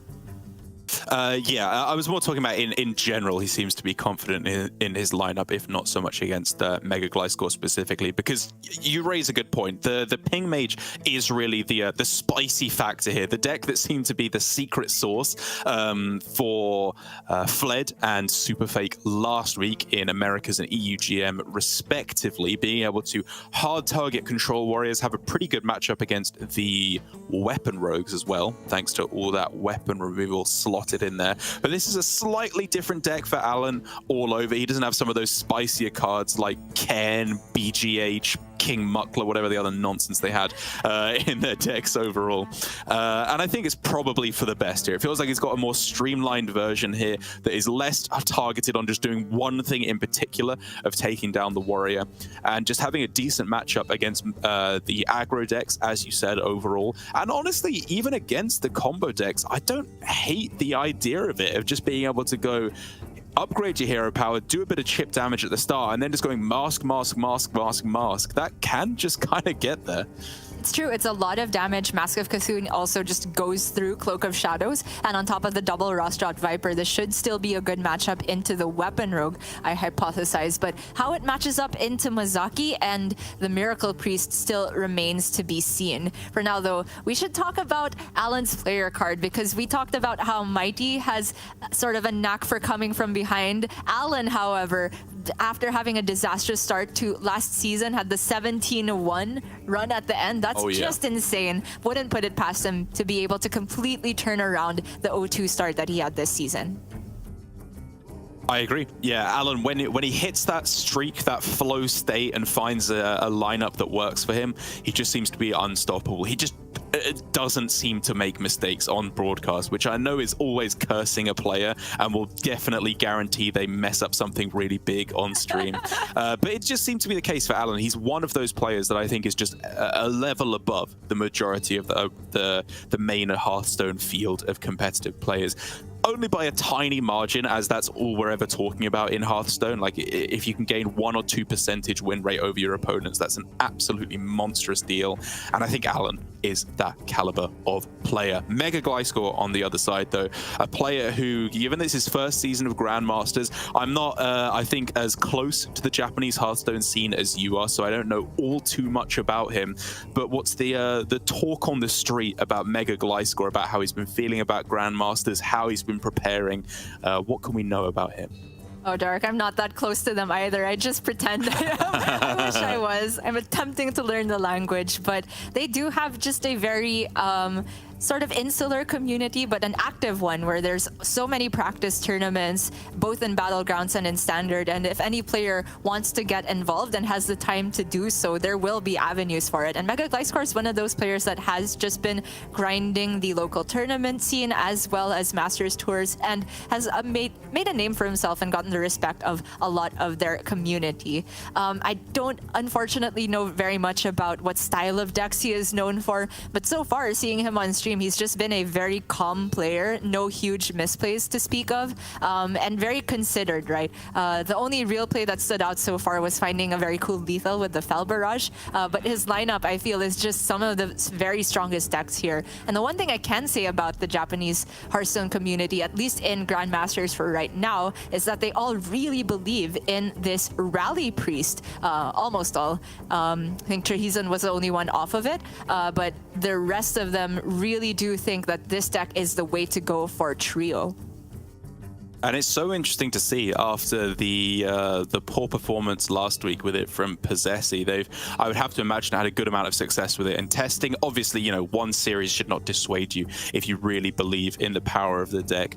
But I mean, it's interesting to bring up the kind of Japanese practice group as a whole, because like you say, yes, what we have Alutemu slotted in there as well, MegaGliscor, Possessi, but Glory going like full aggro, trahison also doing his own thing there. It feels like it's a much more fractured group, with Okashinsuke, I think, also going his own route, right, with the Druid, Warrior, Hunter, and the Face Hunter, closest almost to Glory's line of school, but going with a ramp druid instead of an aggro druid. So it's a shattering of the perhaps cohesiveness, the closeness of their practicing beforehand as the group of Japanese players gets bigger and bigger. But I love to see that. It shows that there's a differing opinion amongst them, and seeing who can rise up amongst them is always fun to test.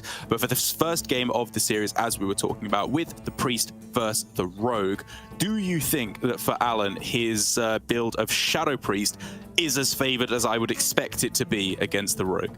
1,000,000%. This priest just gets going way too quickly. There is a little bit of removal for MegaGliscor in that he has one copy of SI7 Extortion that can maybe deal with the first Void Touched Attendant, but the rest of them are going to get going face. And given the fact that the earliest weapon Rogue can really get their threat online is turn 2 if they have the coin and the shank in hand, by that point, they're probably already faced with 6 damage worth of minions on the other side from the Shadow Priest because of Void Touched Attendant. There could be more damage coming from the hero power. There's buff effects. It just feels like a little bit too much. And then the neophytes on top of all of that to make perhaps Cloak of Shadows come down one turn later, or even just a timely poison or secret passage that MegaGliscor might need to stay alive. It's just a perfect storm of threats, and this level of aggro weapon Rogue does not get to escape. Yes, I do agree. I think this should just be an absolute stomp for Alan 9 times out of 10. I'm kind of having an interesting time looking at Alan's lineup a little bit more closely now, because if I'm not mistaken, he's gone for the bucket of Warrior, Priest, Mage, right? But there was the option to go Rogue, Priest, Mage as one of the other buckets. And we've kind of seen that Rogue has been, I think for the most part, a stronger deck overall than Warrior. I don't know if I may be poo-pooing Warrior too much here, but it's kind of surprising for me to see that Alan has gone with the Warrior instead of just going with the Rogue and taking, I guess, most likely Weapon Rogue as the obvious pick.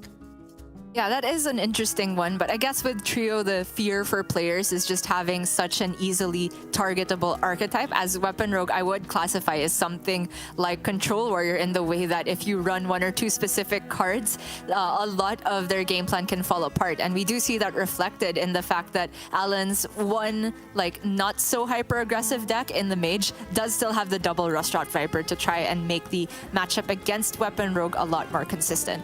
This is also the reason that we're seeing people bring Quest Warrior more so than Control Warrior. It's just universally agreed upon that the Quest Warrior is less targetable, even though it might have less polarizing matchups overall. In terms of also other rogues, maybe you could ask if there was any potential to bring. That one I find interesting because I don't know if people really had the time to look at Quest Rogue enough after the big patch, not a big patch, the small patch, which changed SI7 Smuggler, has really significantly lowered the power level of the deck. But I'm interested to see whether it could crop up in future weeks, for example, if people see that the nerf isn't too impactful.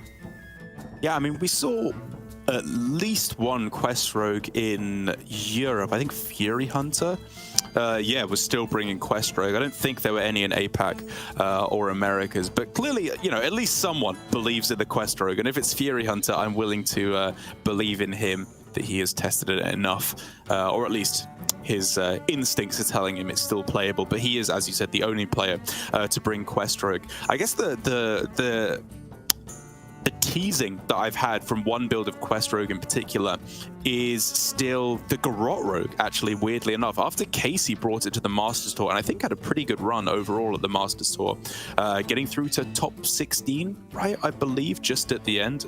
Might be mistaken there. The Grotrook still actually looked pretty strong with his Faceless Manipulator build, in addition to doubling down on the spell damage. I thought there was still actually something there, even though you have Grot being nerfed, the Octobot being nerfed as well as the Premier card to get that done. So maybe some kind of a, I don't know, anti-combo deck. Maybe you can still kill people a little bit quicker with Grotrogue than you can with the Mages or something. I don't know. Either way, there's a lot of room to discuss and to experiment with on the Rogue. But Alan has decided to go a little bit safer with the Pirate Warrior, in addition to his Ping Mage and his Shadow Priest. For MegaGliscor, though, if you're going to have any chance of getting there at all, it still surely has to revolve around a starting hand Shank. Absolutely. You just kind of pray that there's no Restaurant Viper. There really isn't a Restaurant Viper in the Shadow Priest. Oh, wait, there is one copy for Alan. My mistake. I am so blind. So first you pray that that's not there. And secondly, you pray that the curve isn't so powerful from Alan, but it gets off to a very strong start. 3-1 drops. So that's his turn 1 and turn 2 covered. Alan also with a new look. Yeah, we've got a couple of players coming back with different styles here, right? Alan whipping out the stash, and Chonsu with a newly revised haircut, looking like he's coming straight out of Oasis. I'd like to see how players spicing it up. Yeah, Okashinsuke also had a different haircut, if I recall. True, yeah. Alan, choosing not to start with Peasant is a bit interesting because I feel like if you force the Weapon Rogue onto Coin Dagger to deal with it, that's already a pretty good upside. But maybe he is just deliberately trying to bait MegaGliscor into thinking he's safe enough to go Coin Shank. And that is up for debate. Yes, he will be able to remove the Peasant, but face tanking damage while there's a Void Touched Attendant on board, never a strong proposition. However, Alan's follow-up has run very dry. Double Void Shard in the opener, not what you want to see. It's a really weird game here, right? Because Alan, like you say, his hand is running very, very dry here. But how does MegaGliscor answer this? There's like 3 main plays I see available. Dagger down the Peasant, Dagger Coin Dagger Coin Deadly Poison to kill off the Attendant, or just Coin Shank in order to set up for a stronger play next turn with the Poison, both Deadly and Silverleaf. In the end, he just thinks denying card draw is the way to go. I was looking at the Coin Shank play, honestly, because he did have a pretty clean follow-up of Deadly and Silverleaf, but maybe he was concerned about Neophyte and possibly also just saving the coin either for a Swindle Activator or an earlier Scabs. But I'm going to go out on a limb and say Scabs is not going to have this game. I mean, even if you went Cloak of Shadows, you're still just a full 1 or 2 mana away from even being able to play it. And so I fully agree. I think he just had to hope that his opponent's hand was a little bit worse than this. Paralytic Poison is nice, of course, because you can go Shank, Coin, Paralytic, I guess, to be able to take out the Peasant and not take any damage immediately, or maybe even take out the Attendant and just give them a bit of card draw. It's definitely just too much damage to commit to 1 dagger. So in the end, we see MegaGliscor remove the 2 targets that he could, and then is going to go for the Shank plus the Paralytic. Alan inching closer and closer to victory, even though his top decks haven't been perfect on curve. Just being able to weave in the hero power every turn has its great benefits here. Just being a hunter is very strong here. However, it's not completely the same because Alan needs to target MegaGliscor's face to actually get that damage. So the Cloak of Shadows could still come in clutch here. Right. Like, if he goes... So he can still go, actually, here. If he survives this turn, Cloak, Coin, Scabs is a possibility and is really his only out, I think, in this game at all. Neophyte, not perfect for Alan here because it doesn't necessarily deny a Cloak, but it's something to play alongside weaving in the hero power, which we see him just prioritizing every turn. The Void Shard plus that can just end the game straight up because there is no Cloak, but 1 more draw. Oh, nope. Yeah, that's just game. That was easy, wasn't it? I mean, the 2 times we've seen Shadow Priest this weekend, it's just come right out the gate. all cylinders firing, and it just looks unstoppable because the reason players are bringing it is to snipe matchups like this. And when you hit it, boy, does it feel good. It's one of those just auto-win matchups, it feels like. Obviously, on the other side, if you run Priest into like Control Warrior, you get those auto-loss matchups that are just about as severe as Alan BMs his opponent with top deck lethal instead of just Void Shard that he's had the entire game. That's the Alan we know. Yeah, he could change his hair, he can change his facial hair, but he can't change his BM antics. That is what we like to see. Game 1 to Alan right out the gate, and now things start to get a little bit more interesting. Slowed down, we should say, because even though the Quest Warrior is a very aggressive deck in its own right, it doesn't get to those lofty levels of damage that one Void-touched Attendant can do right from turn 1. Yes, yeah. We know that matchup was always going to be going that way, or the vast majority of the time. So, like you were saying, for the warrior and the mage up against that rogue, the warrior is built in a decent enough way against the rogue. There's no Rostrot Viper in there, unfortunately, as he has decided to tech in Barov instead, which is not what you're looking for. But he's only got one Shiver, which is, of course, a very bad card in the matchup, and so losing that Shiver does, I think, improve your chances a little bit more just by doubling down on the double Cult Neophyte, which is a very, very good card, as we've talked about in that matchup. First of all, though, he is going to be going with Le Ping Mage here. Tech with a couple of cool interactions, as you were talking about, with Mask of Cthulhu to be able to go through the Cloak of Shadows. But I mean, overall, I guess, like, what is the game plan of this deck? Because even though it's called Ping Mage, there's a couple other things going on beside that, I think. Yeah, we call it Ping Mage because of the main synergy between the Wildfire, the Reckless Apprentice, and Mordresh Fire Eye, which can also deal damage to the face. But the rest of the deck is honestly just kind of supporting the Mordresh game plan, which is big damage. So you want Mask of Cthulhu, you want Grey Sage Parrot to replay Mask of Cthulhu, and then the rest of the deck is just removal so that you have the time to get to play your few but very high power level minions in the late game. There's also a bit of cycle slotted in there with the Star Scryer and then Amplified Snow Flurry. Just a great card also if you're facing against other aggro decks in the early game. So while the Ping Mage likes to cosplay maybe a curve deck in the beginning, and they have minions that they can play in the early game, towards turn 5, turn 6, all the way up to Mordresh, all they want to do is play mass AoE with Fire Sail, with Reckless Apprentice, and with Mask. Yeah, I mean, we say mass AoE. The Master of Cthulhu in this matchup, though, also just becomes mass damage pointed at your opponent's face. As I think Raven was saying last week, over in Europe, like when one mask comes down, you know that 2 or 3 aren't going to be shortly behind it, with the Parrot being able to repeat it, Magister Dawngrasp able to repeat it, and there's of course other copies of Mask of Cthulhu that you may have discovered along the way. But the Amplified Snow Flurry, I think, is a really interesting key card in this matchup in particular, because ever since Frostbolt was rotated out of Mage's pool of available spells, the ability to freeze face has actually been kind of limited. You have to like get a a water elemental from Oasis allies or something stupid like that, or deep freeze if you're lucky.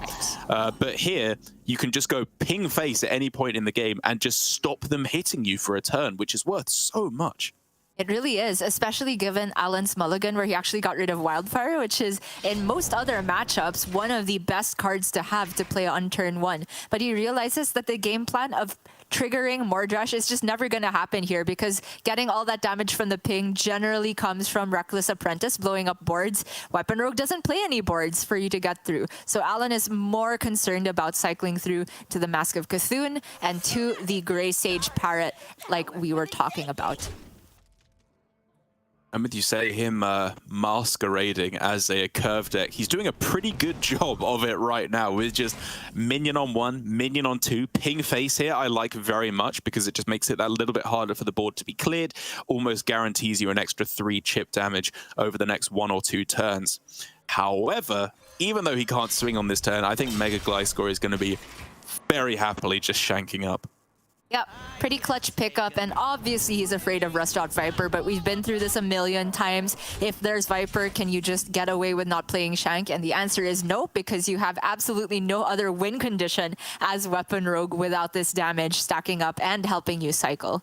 So we do see MegaGliscor equip it, asking if the Viper's there, and it is not. There's a decent curve play for Alan, but how does MegaGliscor now capitalize? Going to cycle first with the Silver Leaf Poison, and then evaluate if he wants to swindle, or if he gets a poison, just keep equipping them. Okay, what are we looking at now? Yeah, I mean, he probably wants to save the coin again, but I guess it's less important to coin out scabs in this matchup because you can probably stem the tide of these minions. And so going extortion, coin swindle seemed okay to me, but he actually is still just very, very avariciously holding on to that coin. Interesting. Scabs won't necessarily be a huge deal to stop the board by that point, but maybe it's the armor he values against Mask of Cthulhu. No paralytic poison is a very big deal though, because every bit of chip he tanks in this mid game leads up to a breakpoint that could mean death to Mask of Cthulhu later on. So now with the buffed up Shank, it's probably time to rip the cutting classes. At least one.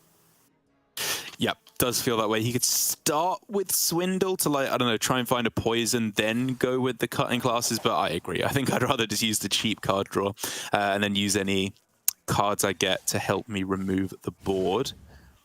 Okay, just rip your other card draw. You need to find that paralytic. There it is, clutch right at the end there, and he can use that plus the remaining mana to trade the Viper, or he can still coin out the Swindle like what we were talking about. But my instincts are telling me that he just wants to save the coin to let him do something significant alongside a Cloak turn. We will see if he even values Cloak though, because it's getting to the point where Alan is just shifting away from board-based threats and will start moving into playing Mask of Cthulhu, which we know Cloak does nothing to prevent.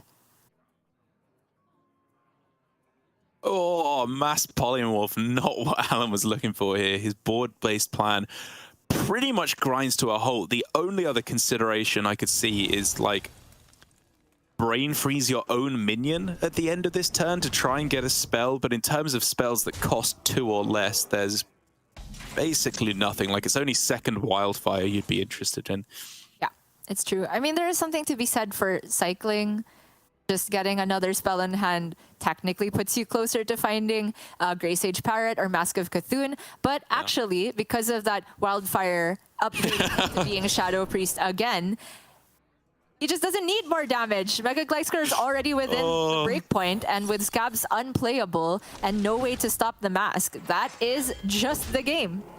He'd have to swing into the minion and play Viper to survive, but I mean, he can pray that it's not there, but Alan 2-0 up right out of the gate. Ping Mage of all deck, able to take down one of the most aggressive face decks in the game in Weapon Rogue. I never thought I would see the day, but if anyone could do it, it's that glorious specimen right there, absolutely in his own world, and gives no cares whatsoever as to how MegaGliscor is doing.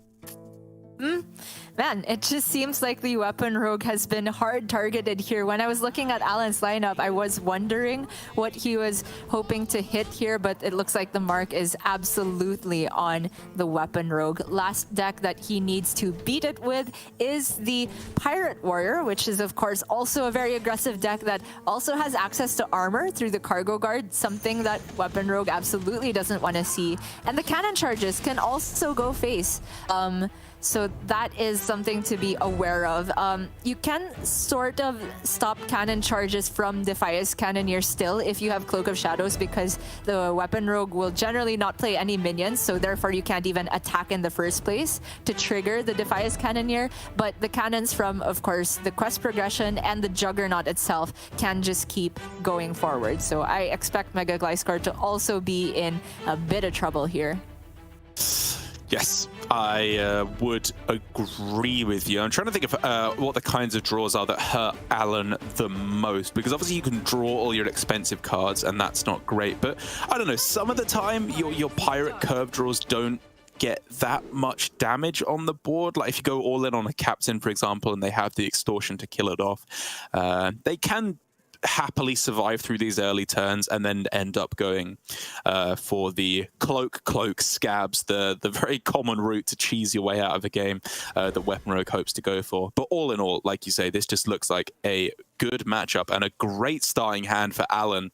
As, man, MegaGliscor is just being taunted here. He's got Shank on curve every single one of these games, and he's just lost them all so far.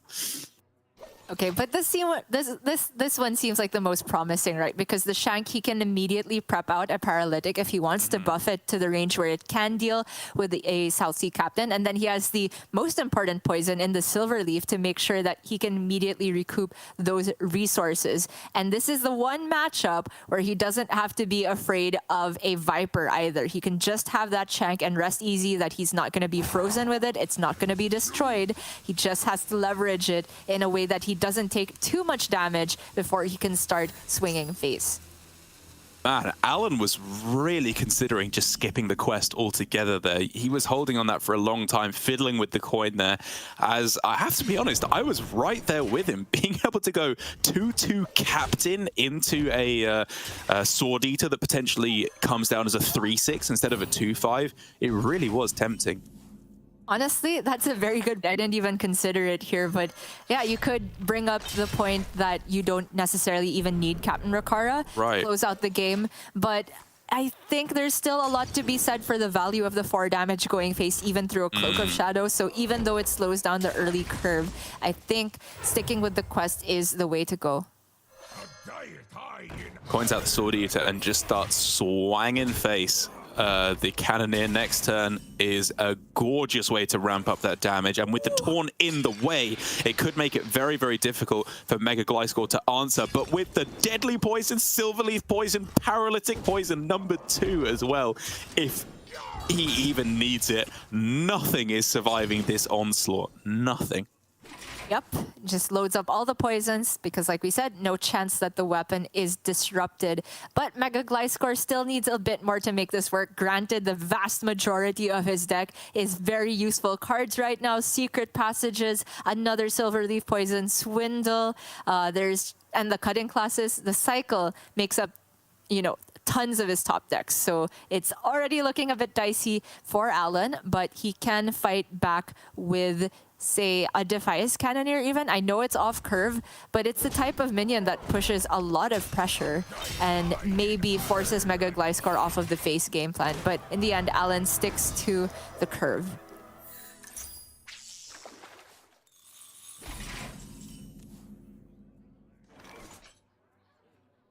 Okay, not bad, just to get rid of, yeah. Ooh, okay.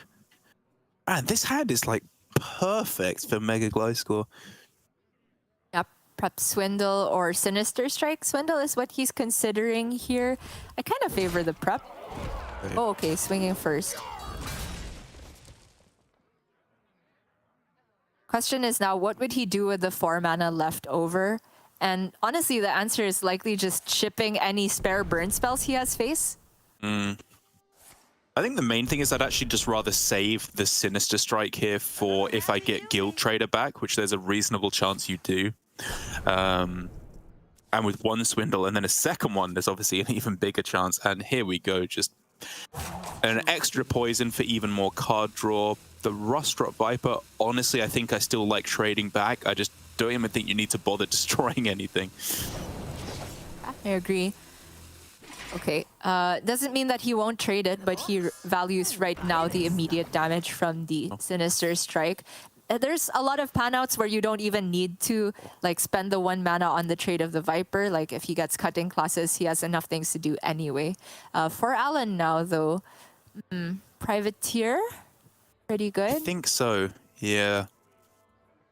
I know you're only getting 2 bonus damage as opposed to 4 from the Whetstone, but the last swing of Whetstone is going to come down in 6 turns time, right? Which I don't ever see the game getting to turn 11. So I think just getting yourself immediately +2 damage and saving Cannoneer to maybe go through Cloak.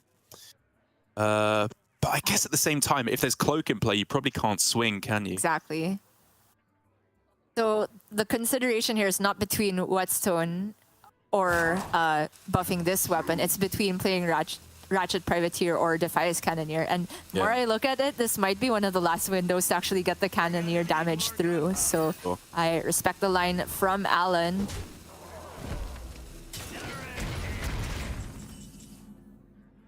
Okay. Not quite yet time for Guild Trader, but every time he draws it, I have to reconsider. There's the passage, and that is just going to be such a snowball effect because he's so likely to find cutting class from that. And if he wants to, he can cloak up this turn. I think that'd be a pretty good timing for it because once he gets this original hand back, there's just Garrote Wicked Stab. Yeah, I mean, even aside from that, if he can just get himself an extortion to kill off this 3-3, he doesn't even really need to worry about cloaking on this turn. I don't think he'd ever be dead in this instance, or even tank that much damage. Like, Mr. Smite is by far the scariest thing he could see. True. Wow, okay. With Silverleaf instead, is he going to play the Viper straight up to delete the weapon? Seeing what the draw is first, fair enough. Choose soon. Or... yeah, okay. So I do agree that if you remove the Cannoneer, you don't need to stealth up, but I was pretty surprised to see that decision not come off of a secret passage turn because you could have maybe found that extortion that we were talking about as the spell you would much rather use to get rid of the 3-3 than Wicked Stab.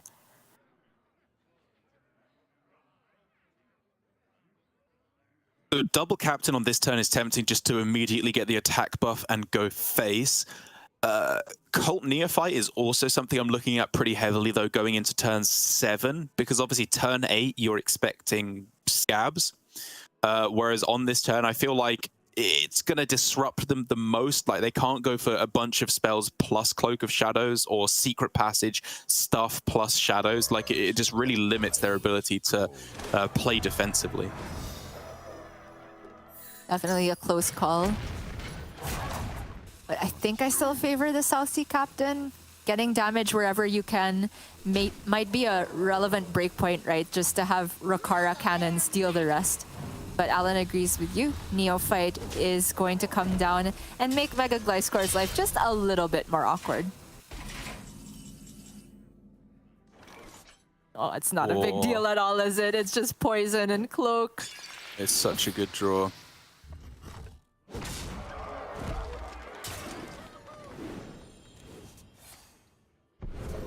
Yeah, and the problem now for Alan is that because he went for the Neophyte, even though I was on board with that, he can't play Rakara on this turn because I believe he still needs to play 2 more Pirates.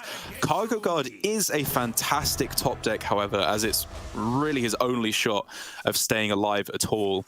As with the Hero Power plus the Cargo Guard, he can get himself all the way up to 17, which is maybe tricky. 9 bursts from hand, like, it's definitely doable, but it's not guaranteed in the same way that just like a 4 would be. And because it's not guaranteed for MegaGliscor, I think it's probably safest to just hit the Scabs button here and then go for the lethal next turn. If you get hit with Might plus Bloodsail Raider, it's still not lethal, so yeah, I guess so. He can start with Weapon Swing Face because he'll draw 2 from the Silver Leaves, and if he gets like Guild Trader, then you just go for the lethal that way. It doesn't have to be Smite to start the Scabs to start the turn. Ooh, he's just going for, I guess, pretty likely with 4 bleeds shuffled in. He only needs 1 of them, I think, to be able to get guaranteed lethal. Yep, he has 11 damage still going face here with the weapon and the Sinister Strike. And even if he misses on bleeds from the natural draws, he has Secret Passage to play 1 more bleed. So this works too. There we go. I honestly don't know if he necessarily needed to take a risk, but granted it was a very tiny risk. You're very likely to find lethal between passage and all the other draws. Many avenues to victory, and all we're doing honestly is nitpicking, but I'd love to see the calm and collected play from MegaGliscor finally getting his first win on the board.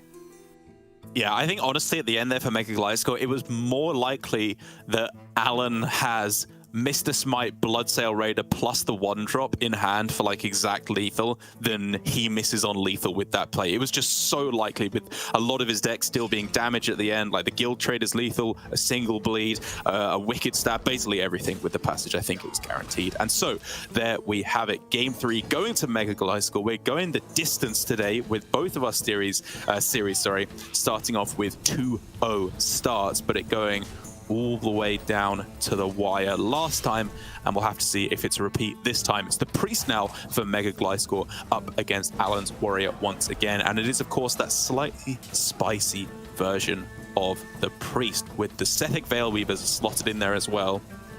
And if I had to guess, I would say that I think this version is going to fare slightly worse against the Pirate Warrior than the regular version without Sethic Veilweavers would do. Because all you really want to do with this deck is just make one really big board that the Warrior just cannot answer. Whereas with this variant, you have a higher power ceiling overall because you can go infinite with all the Sethic Veilweaver generation, but it's a little bit harder to pop off and make those truly giant minions. Actually disagree. Ever since the modern iteration of Miracle Priest with the Malagos has cut Zyrella, you can just look at both decks as, completely board based. They don't have a big way to sweep the opponent's board. So we have to ask which deck can be more threatening more quickly. And true, the Miracle Priest with Malagos does get to higher health totals more consistently. But the thing is, the Rally Priest can just play minions on curve and be okay with it because they have Rally, they have Raise Dead. They can, be not so reactive and passive in the early game compared to a Malagos Malagos Priest that requires their first Nazmani to stick around because they don't have resurrection effects. And on top of that, there's the Drekthar out for the Priest that can get them on board right away in a very significant way. Well, we shall have to see. I, as always, trust your opinion more so than my own, so I will defer to you on this one. And it's a decent start for MegaGliscor. I like that he's just playing out the Renew here. Oh, sorry, the Insight without having any way to corrupt it easily in hand and just gets himself the Nazmani. Hopes for a palm reading off the top, of course, would really make this pop, or even just a Sethic Veilweaver, as already there's a lot of options he could look at, even just like Sethic Veilweaver on this turn, or Nazmani, I suppose, as well on turn 3. It's kind of tough for Alan to clear.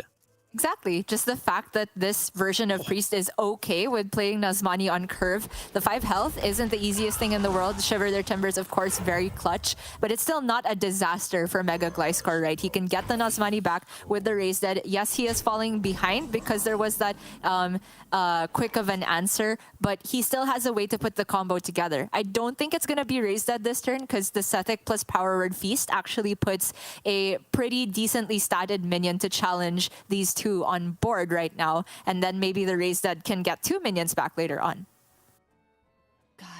Okay, so Sethic Veilweaver plus Power Word Feast is obviously the first thought here, because even though it dies on board, it does trade very, very nicely against the rest of the minions. And as always, with this version of the deck, you're so much more willing to just let your minions die on board because you have the Rally, you have the Raise Dead to get them back to hand. But with that pickup for Alan, there are just no worries whatsoever. You can go Cannoneer plus the 1-drop Pyro, obviously, and then I guess swinging into the Sethic and just pray for a miracle outcome of 2 cannons killing off. But even if one of them misses, it's still okay, and you could just sacrifice off your 3-4. Yeah, it's absolutely fine. The only disaster outcome is where both of them go face, and that's only a 25%er. All right, average outcome. And it's still very scary for MegaGliscor at the moment. Just that one Shiver Their Timbers changed the landscape of how this would have panned out so much, right? It means now that if MegaGliscor wants to get a minion back, he has to take the further 3 damage, and playing that Raise Dead removes a spell from hand. So you could not go Nazmani Power Word Fortitude here. Instead, it has to be Sethic Power Word Fortitude. Yeah, I think with the renew, you Whoa. can't quite fit in Power Word Feast, I don't think, but it's really close. Oh, wait. Fortitude can still happen because he is essentially Yes. multiplying Yeah, yeah. spells in hand by targeting the Sethic. This is a cool Yeah. spot. I forgot about this interaction.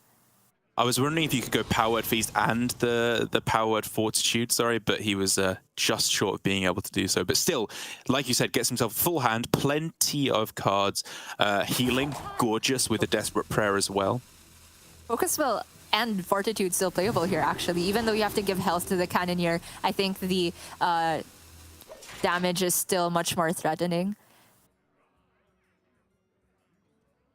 Didn't want to go Fortitude because probably he wants to save that for the Nazmani instead, because he has built up a hand where he doesn't really need the value from Sethic anymore. He just needs discounts more than anything. And the Desperate Prayer being saved for the Nazmani turn is very heads up. Even though it looks scary right now, it gives MegaGliscor the potential to go Nazmani, Gift, Desperate Prayer, and multiply his discounts.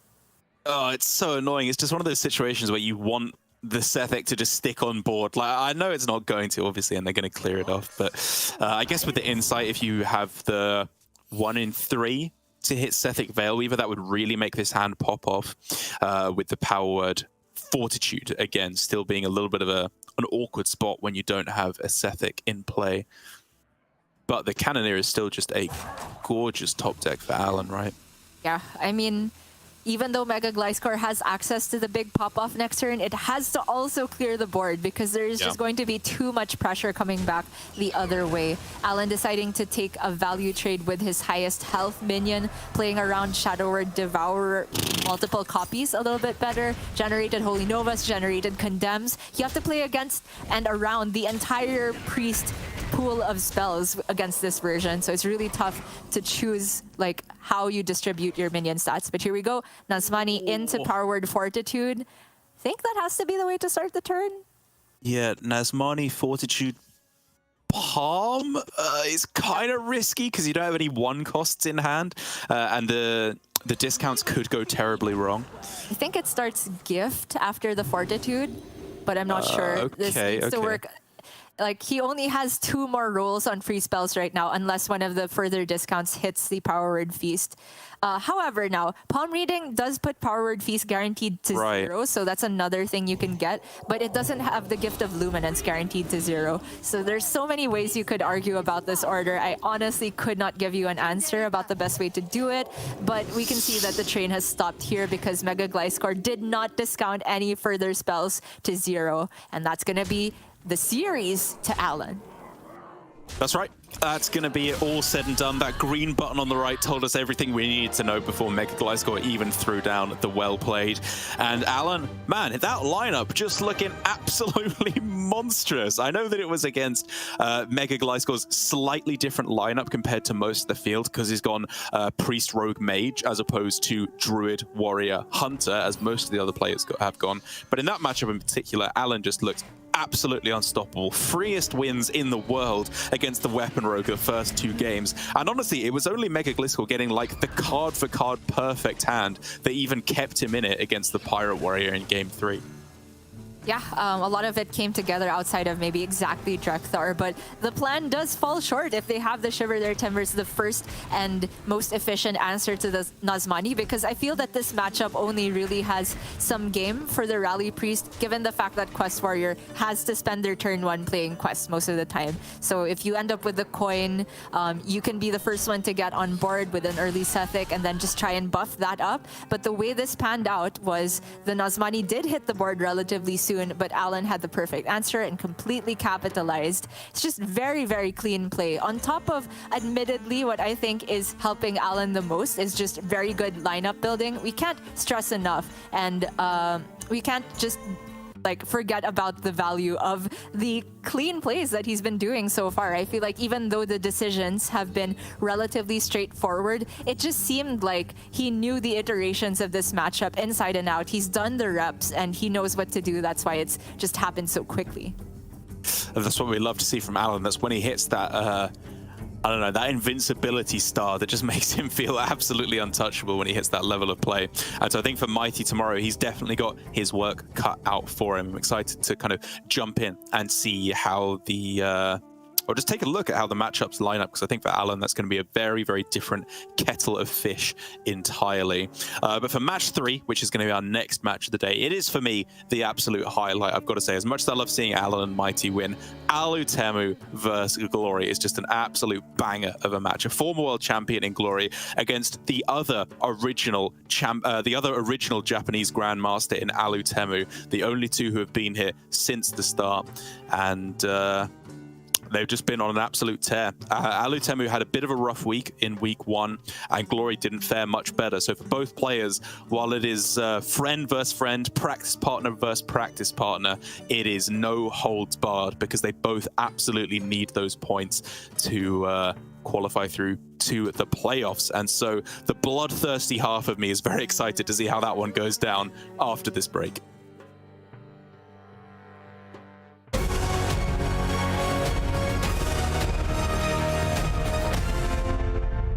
Hey everyone, and welcome to Mull It Over, a show where we break down mulligans and early game plays. Instead of a specific deck, this time around we'll dive into various spots from the top 8 of Masters Tour Onyxia's Lair. First, we have Dead Draw on Burn Shaman versus Unknown on Face Hunter. By this point, it's already common knowledge that Lightning Bloom into early Wildpaw Cavern is one of the most powerful things Burn Shaman can do in any matchup. Playing Caverns turn 4 without the Bloom might feel a bit late versus Hunter, but Dead Draw still keeps it alongside removal to buy time. Landslide is excellent to deal with minions like Intrepid Initiate and Vulpertinger from Face Hunter, and is one of the most efficient ways to get through a pesky Divine Shield from Guardian Og Merchant. Meanwhile, Lightning Bolt can both activate the Landslide and help remove buffed minions. The key was on turn 4, when Dead Draw had the choice between Novice Zapper plus Landslide to fully clear, or tank a bit of damage to set up the Wildpaw Cavern. With the time he bought with the Lightning Bolt, removing an Initiate on turn 2, he has enough health to get his own board online and eventually win the race for lethal. Now taking a look at Dead 17 versus JP Mixter, you wouldn't expect someone to toss Overgrowth when they're playing Kazakhstan Druid, but for specifically this token build facing Weapon Rogue, Deads realizes he most likely won't have the time to go for the usual ramp game plan. Instead, he wants to get aggressive with a full board Glowfly Swarm as soon as possible, given that Weapon Rogue has no mass removal. Coining out Overgrowth on turn 3 would still technically allow you to play Glowfly on turn 4, however, it's 2 spells expended from the hand, which probably means you don't get all of the Glowflies. Even with the possibility of clean mana expenditure with turn 1 coin draw spell into another draw spell on turn 2, he saves the coin to make sure the Glowfly can come out on turn 4. With the Guess the Wait on turn 2 pulling 2 draws, Deads is able to get the full 7 tokens even with a non-spell card drawn beforehand, putting him in a very strong position versus the Rogue. Moving on to Miracle Priest, Lovestorm shows us the ABCs by keeping Palm Reading and Nazmani Bloodweaver, both auto-keeps regardless of matchup and whether or not you have the coin. Against Youth's Fell Demon Hunter, the version without the quest, Lovestorm is under threat of neither early minion pressure nor hand disruption from Glide, so he's at liberty to greed as many discounts from Palm Reading as he likes, then build a huge board with Nazmani. There are matchups where the Priest has to get going a lot quicker though, like versus Kazakhstan Druid, which given enough time can easily wipe your board regardless of stats, with Wand of Disintegration, Vampiric Fangs, or Krusty the Crustacean. So Judgment, with the coin, goes for the more unusual keep of Gift of Luminance to complement the Nazmani he already has. In this case, it makes perfect sense to coin out Nazmani on 2. Unless Lovestorm has a specific combination of 2 cards in hand, such as Lunar Eclipse or Lightning Bloom, plus Feral Rage or Moontouched Amulet, the Nazmani cannot be removed. As expected, the Nazmani sticks around for Judgment to immediately protect and copy it with Gift of Luminance, setting up for big discount potential, especially if he draws the many cheap spells in his deck. Finally, let's take a look at some of the Owl Warlock games from our top 8.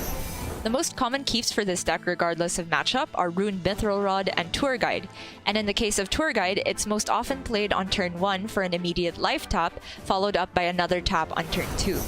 However, we see Dead Draw on 2 separate instances skip a possible turn 1 Tour Guide.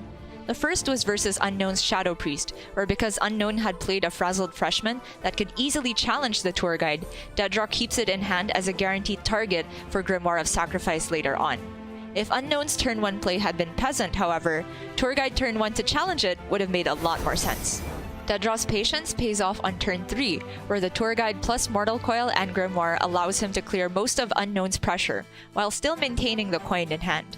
I asked Deadraw himself and he told me this was actually a close call, with just coining out Hysteria this turn on the 2-5, which most likely would have kept the Cult Neophyte alive and out of the Raise Dead pool. Fortunately for him, there was no Raise Dead, allowing him to get a very clean removal turn and finally use the coin to cement his control of the board. Now, the second time Deadraw kept Tour Guide unplayed on turn 1 was versus Judgment on the Quest Fell Demon Hunter, a very complex matchup due to the Warlock's constant fear of Glide. When you play Tour Guide on turn 1, you're pretty much committed to tapping right away so you can spend your mana on tap again on turn 2. And Deadraw explained that he would rather keep the 0 mana tap from Tour Guide banked for a post-Glide situation.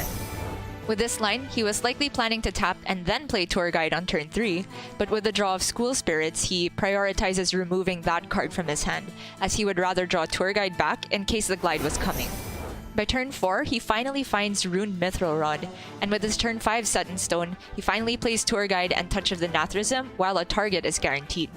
The 0 mana tap being saved for the Rod can help speed up the discount procs if necessary.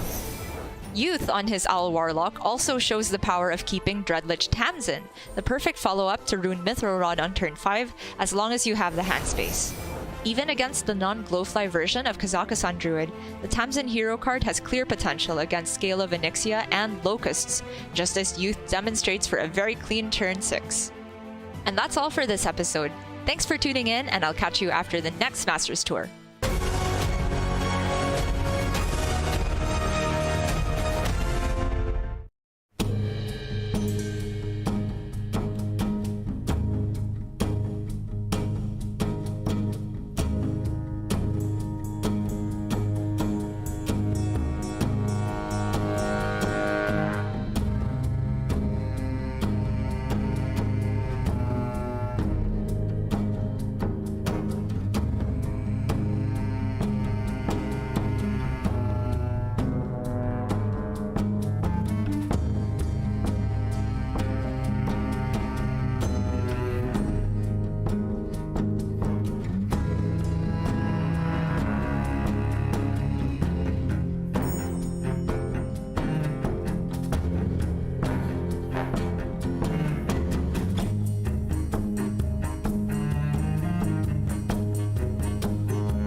You are watching Hearthstone Grandmasters, where we are ready for our third match of the day, Alutemu versus Glory. As I was saying just before the break, the two original Japanese Grandmasters back in a time where I think public consensus was that South Korea was probably the dominant country in APAC Grandmasters, or in APAC Hearthstone altogether. But since then, Gia, I think these two have been absolutely instrumental, the core duo, in changing that perception.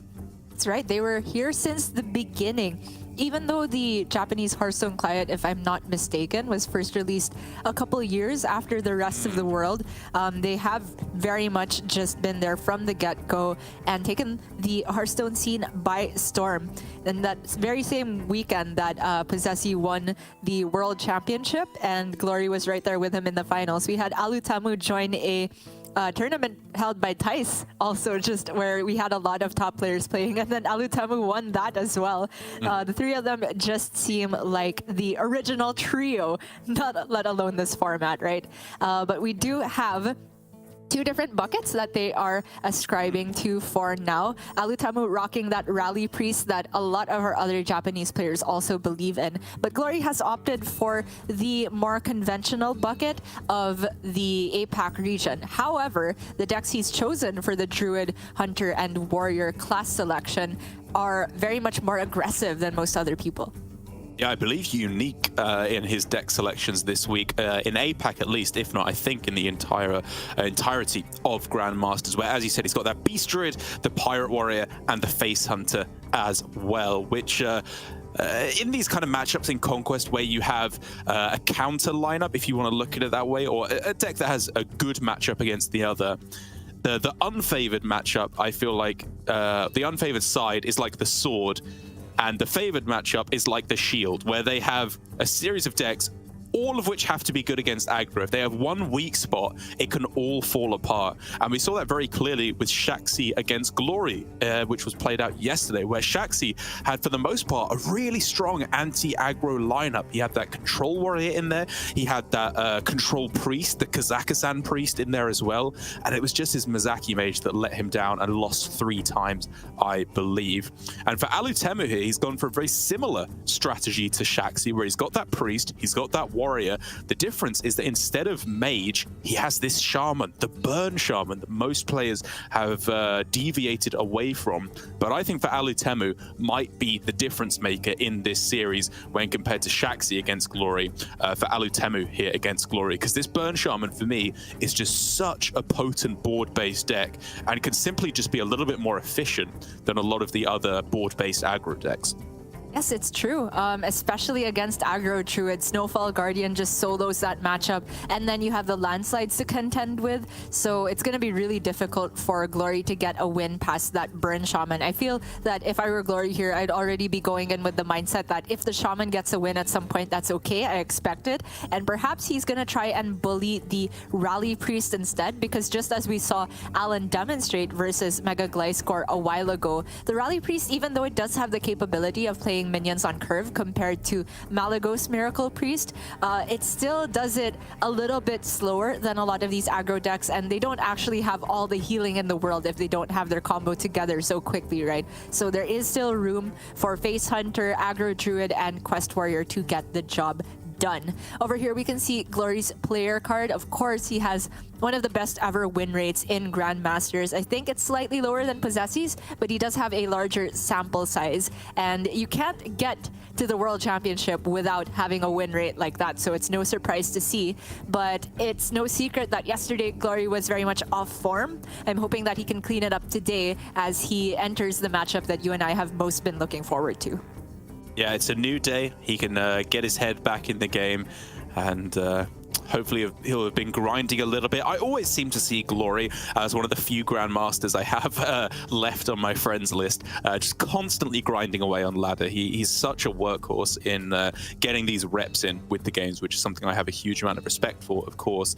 And hopefully, as I said, we'll recenter him and rebuild his confidence in these matchups, and I don't know, reaffirm his ability of simple mental arithmetic, which seems to have been the real hindrance of most of our APAC GMs so far. But for this inaugural game that we have here, the Shaman against the Hunter, You were talking a little bit about the Shaman versus the Druid in terms of the Shaman being able to take advantage in that matchup because it locks down board a little bit quicker. But this specific build of Face Hunter for Glory with the trampling Rhinos in there as well, do you think that works to his advantage in this matchup in terms of just being able to go for a bunch of burst damage? Or are the Rhinos a bit of a hindrance compared to the other variant with the Furious Howl? I would say the Rhinos are helpful because the Shaman does generally need to play at least one minion to truly get their game plan online, whether it be through a Sleep Breaker or a Macaw to keep the cycle going or a multicaster. There will be targets for the Rhino. And perhaps more importantly, it's not often that the Face Hunter goes super wide in the mid game where Snowfall Guardian is most potent, right? Usually after turn 3, turn 4, the Hunter has switched off from their board game plan and is now just trying to burst you down with spells and Rhino tramples. So I feel this one is going to be a bit closer, but it's no secret that for the Burn Shaman still, having early Wildpaw Cavern, having Landslide at your disposal is one of the most important things. And also, I just want to say I'm very jealous of you, Daruk, because Glory has never once accepted my many friend requests after playing him on ladder, nor has Possessy followed me on Twitter, which I know he has followed you. It's tough sometimes. Yeah, exactly. I mean, I have to take the, take the wins where I can ever since you've just vastly eclipsed me in terms of Twitter followers and just general Hearthstone abilities. So Glory's my friend. Possessy follows me on Twitter. Don't speak a word of Japanese, but they seem to love me, so I'll take it. I tried so hard. Anyway. Just as we saw yesterday, Trog Divine Shield, it's happening again. One of the most problematic board states to deal with, except unless you have spell damage Landslide, which is capable of clearing this board up perfectly. Glory was praying it wasn't there, but it is, and now his game plan starts from scratch again. Yeah, it's not quite to the degree where we just see an insta concede like we did from him against the the Control Warrior the other day, where it was a similar situation and Minefield just completely deleted his whole game plan. But it's not far off. Like, this hand from him is just truly awful. Brynling's Rifle into Ice Trap, I don't know, is what he needs to get to stop the Wildpaw Caverns, but even then, he has the Alutemu still has the coin available to stop that happening. Glory has just lost board control irreparably this game, I think, and he's going to need to come up with a pretty miraculous bunch of face damage to be able to get him from 27 down to 0.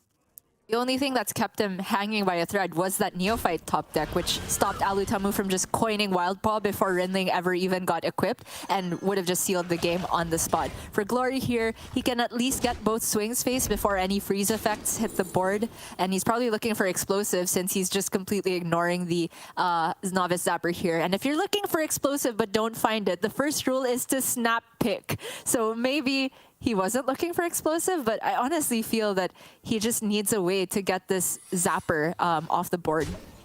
Yeah, I think I actually liked Pack Tactics in the end because my first instinct was Ice Trap, as I said, because you can deny the Wildpaw, but Alutemu is going to play around that. Even if he loses the coin, he just won't care. As long as he gets down Wildpaw, that's what matters.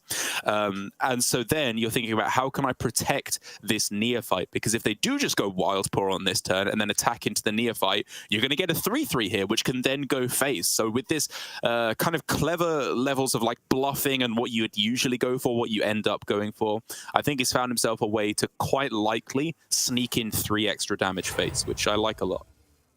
Yeah, seems very good. His only real avenue to victory is pushing any bit of damage face that he can get. Honestly, this Neophyte is the last minion that Glory's ever going to get going face this game. I am almost 100% certain.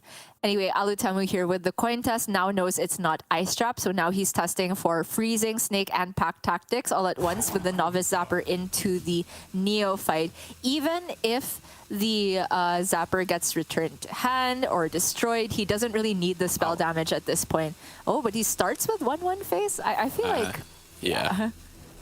Like, with Bolt in hand, there's just no real downside. Like, the one way this can go wrong is if it's exactly snakes, and even then you can just take like 2 or even 1 damage if you want to bolt one of the snakes afterwards, which I think is fine. I think Alutemu does this in the best way possible. It's true. No reason to disrespect explosive with the 1-1 going face first either. I agree. And now for Glory, probably looking for freezing because he can isolate the 3-4 this turn by piercing shot on the 1-1. Oh, that's an interesting idea, actually. I still think it's probably explosive trap just because you want to get any damage face that you can. But I guess you do actually have a small chance of sticking board if you take freezing trap. But I don't know, a single serpent shrine, frostbite, lightning bolt, even just a overdraft would be able to get there. So in the end, I like his line of just taking the burn damage. Right. If the turn doesn't include piercing shot, then absolutely I agree with the explosive trap. All Glory is trying to do here is weave in the hero powers where he can because he is just drawing too slowly at this point. That's why we don't see him going for the piercing shot. There was the line I was talking about of initiate plus piercing shot on the 1-1, but it's true, the 3-2 hardly ever gets to go face from that point because there's too many removal spells from the shaman, like you said. So Glory is just trying to maximize damage over several turns, but I feel it's not going to be enough if he doesn't find Barracuda Vein very soon. There is a dilemma here, though, for Alutemu in the he kind of wants to just go double frostbite, right? Because that plays around snakes and pack tactics the best and makes it so it's the least likely that anything can go face. But then he runs into ice trap, so he ends up using the bloom first, which is a pretty heavy expenditure. But then he can now see that it was explosive trap, so he doesn't have to play frostbite here. He could go mini mage plus just an attack face. But in the end, he uses up all his spells here instead, gets the maximum amount of damage on board here, and he ends up in a pretty good spot. Yeah. No way he's ever losing board control here. He's just pushing at the minimum 7 every turn, whereas Glory only has his hero power to reliably get damage for now. The mini mage even is so clutch here, can't be targeted by the Guardian Og Merchant. Alutemu just has a close to lethal setup in hand right now, and the ramming bout is an absolute disaster draw for Glory. Just going to use the ping from the Og Merchant to actually take 1 damage off of the light spot. A cute interaction. That is very cute. And 12 on board plus 4 in hand. Okay, not lethal yet. If multicaster finds Bolt, I think that would be lethal. I agree.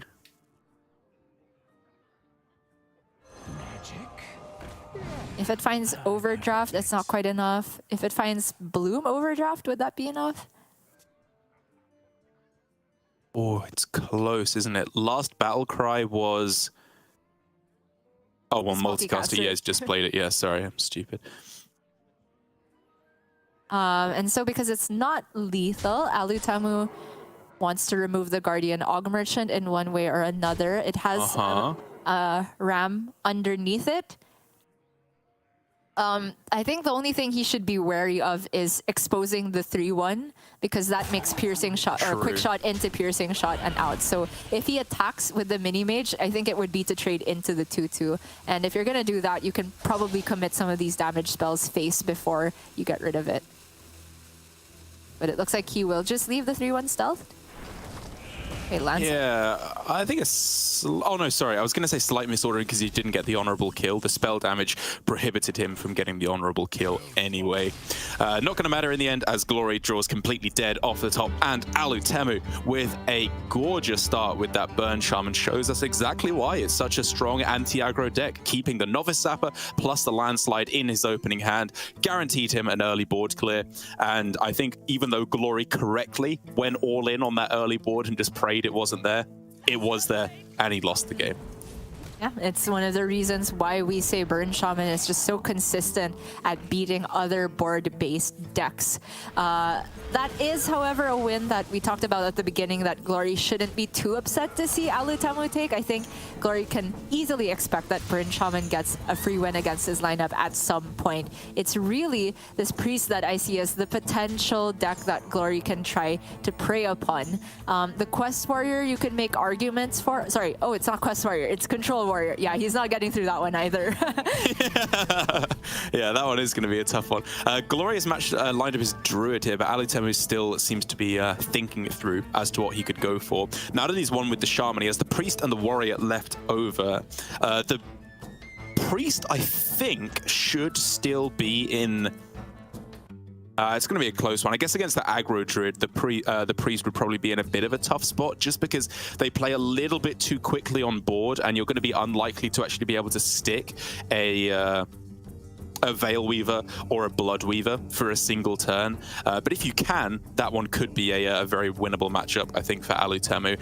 In the end, though, he is going for this Charge Warrior, which against the Druid is such an interesting matchup. I love watching this Beast Druid against control decks because it just shows you how it's so different from the kind of traditional aggro druid decks that you've seen, which have been incredibly straightforward decks where you just play what you can each turn, deal a bunch of damage, and then end the game with Savage Roar or Mark of the Lotus or Arbor Up, whatever the flavor of the month is in terms of a wide board based buff. But here, this version with the Oracle of Elunes, the Matriarchs, the Owls, and most importantly of all, I think, composting, you have so many different avenues you can go down in terms of trying to beat control decks. It's true. You can try and go for several waves of threats that was previously not really available to some of the other token druids. Maybe they had their 2 Glowflies or what is it, Whispering Winds or something, whatever the flavor of that month was. Of the Old Gods? Yes, that one.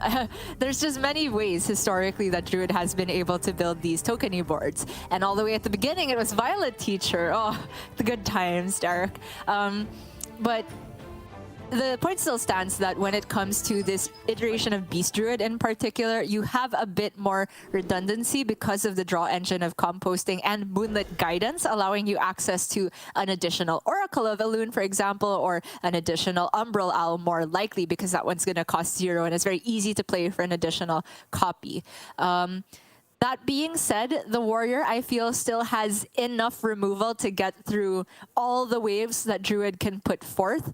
The only question is whether the Warrior can draw all of those removal pieces before the Druid draws the consecutive waves. And that is very much dependent on whether the Warrior can get any value from Outrider's Axe. So I feel that Glory will be very careful about the timing of when he plays his threats. Well, let's keep an eye out. It's definitely as you said, very, very difficult thing to master with this Druid, and why it's so important to play as many games as Glory does, I'm sure. Alutemu with a really weird mulligan there, though. I expected one Shield Shatter to be kept, but I was certain that a Corsair Cache would be kept. That seems like such a crazy mulligan. Me too. I thought the Outrider's Axe would be very important, so you can actually hit the Rancor and... Oh, sorry, there's not even a Brawl in this deck. I guess Bladestorm in that instance, because Alutemu is completely reliant on the Shield Shatter for the big AoE instead of Brawl. It's still nice to have a Rancor in your back pocket, just in case they go for a type of board that includes the Thorngrowth Sentries. You do have to be aware that the Shield Shatter is very important to deal with Frostsaber Matriarch size boards, though. That is still exactly within the breakpoint of the 5 damage AoE, so maybe he holds on to both of them for exactly that reason. Okay, interesting start to the game already for Glory. The obvious play here, definitely Adorable Infestation into the Nature Studies. But then whether or not you play the Oracle of Elune, already things start to get very, very interesting. Ooh. Although the Forest is tempting, but it doesn't quite work so well with the curve. Like, you could say you're okay with just a 2-minion soul. Runic Carvings is also worth thinking about as another board that you can build. And even Overgrowth is just on curve, although... Wow! I was going to say this feels like the least likely outcome because the vast majority of Glory's deck is already going to be playable without the ramp. Yeah, I mean, there's no pouch in the deck, I don't think, right? So it's a little bit harder to just ramp and hope to hit something good at the end of it all. So I do think I was leaning towards the Soul of the Forest in the end. But Glory does leave himself with plenty of mana to just start going for, what, Oracle plus Squirrel? Like, even Oracle Squirrel Cub is not the worst play in the world when your opponent doesn't have Brawl. They have to have, like, exactly Rancor to be able to efficiently deal with all those cheap minions. And even then, you end up with a lot of nuts. It's true, but without the composting on top of all of it, it sure feels risky. It does. I feel like you can still afford to wait. Even if the turn is like single Umbral Owl and hero power, I would try and hold out one more turn to find composting before committing the Oracle of Elune. Very close though. Glory knows that without Divine Shield on his Trog, it is very likely that it can be cleared by a Shield Shatter play as long as the Frozen Buckler is there to join it, or Heavy Plate.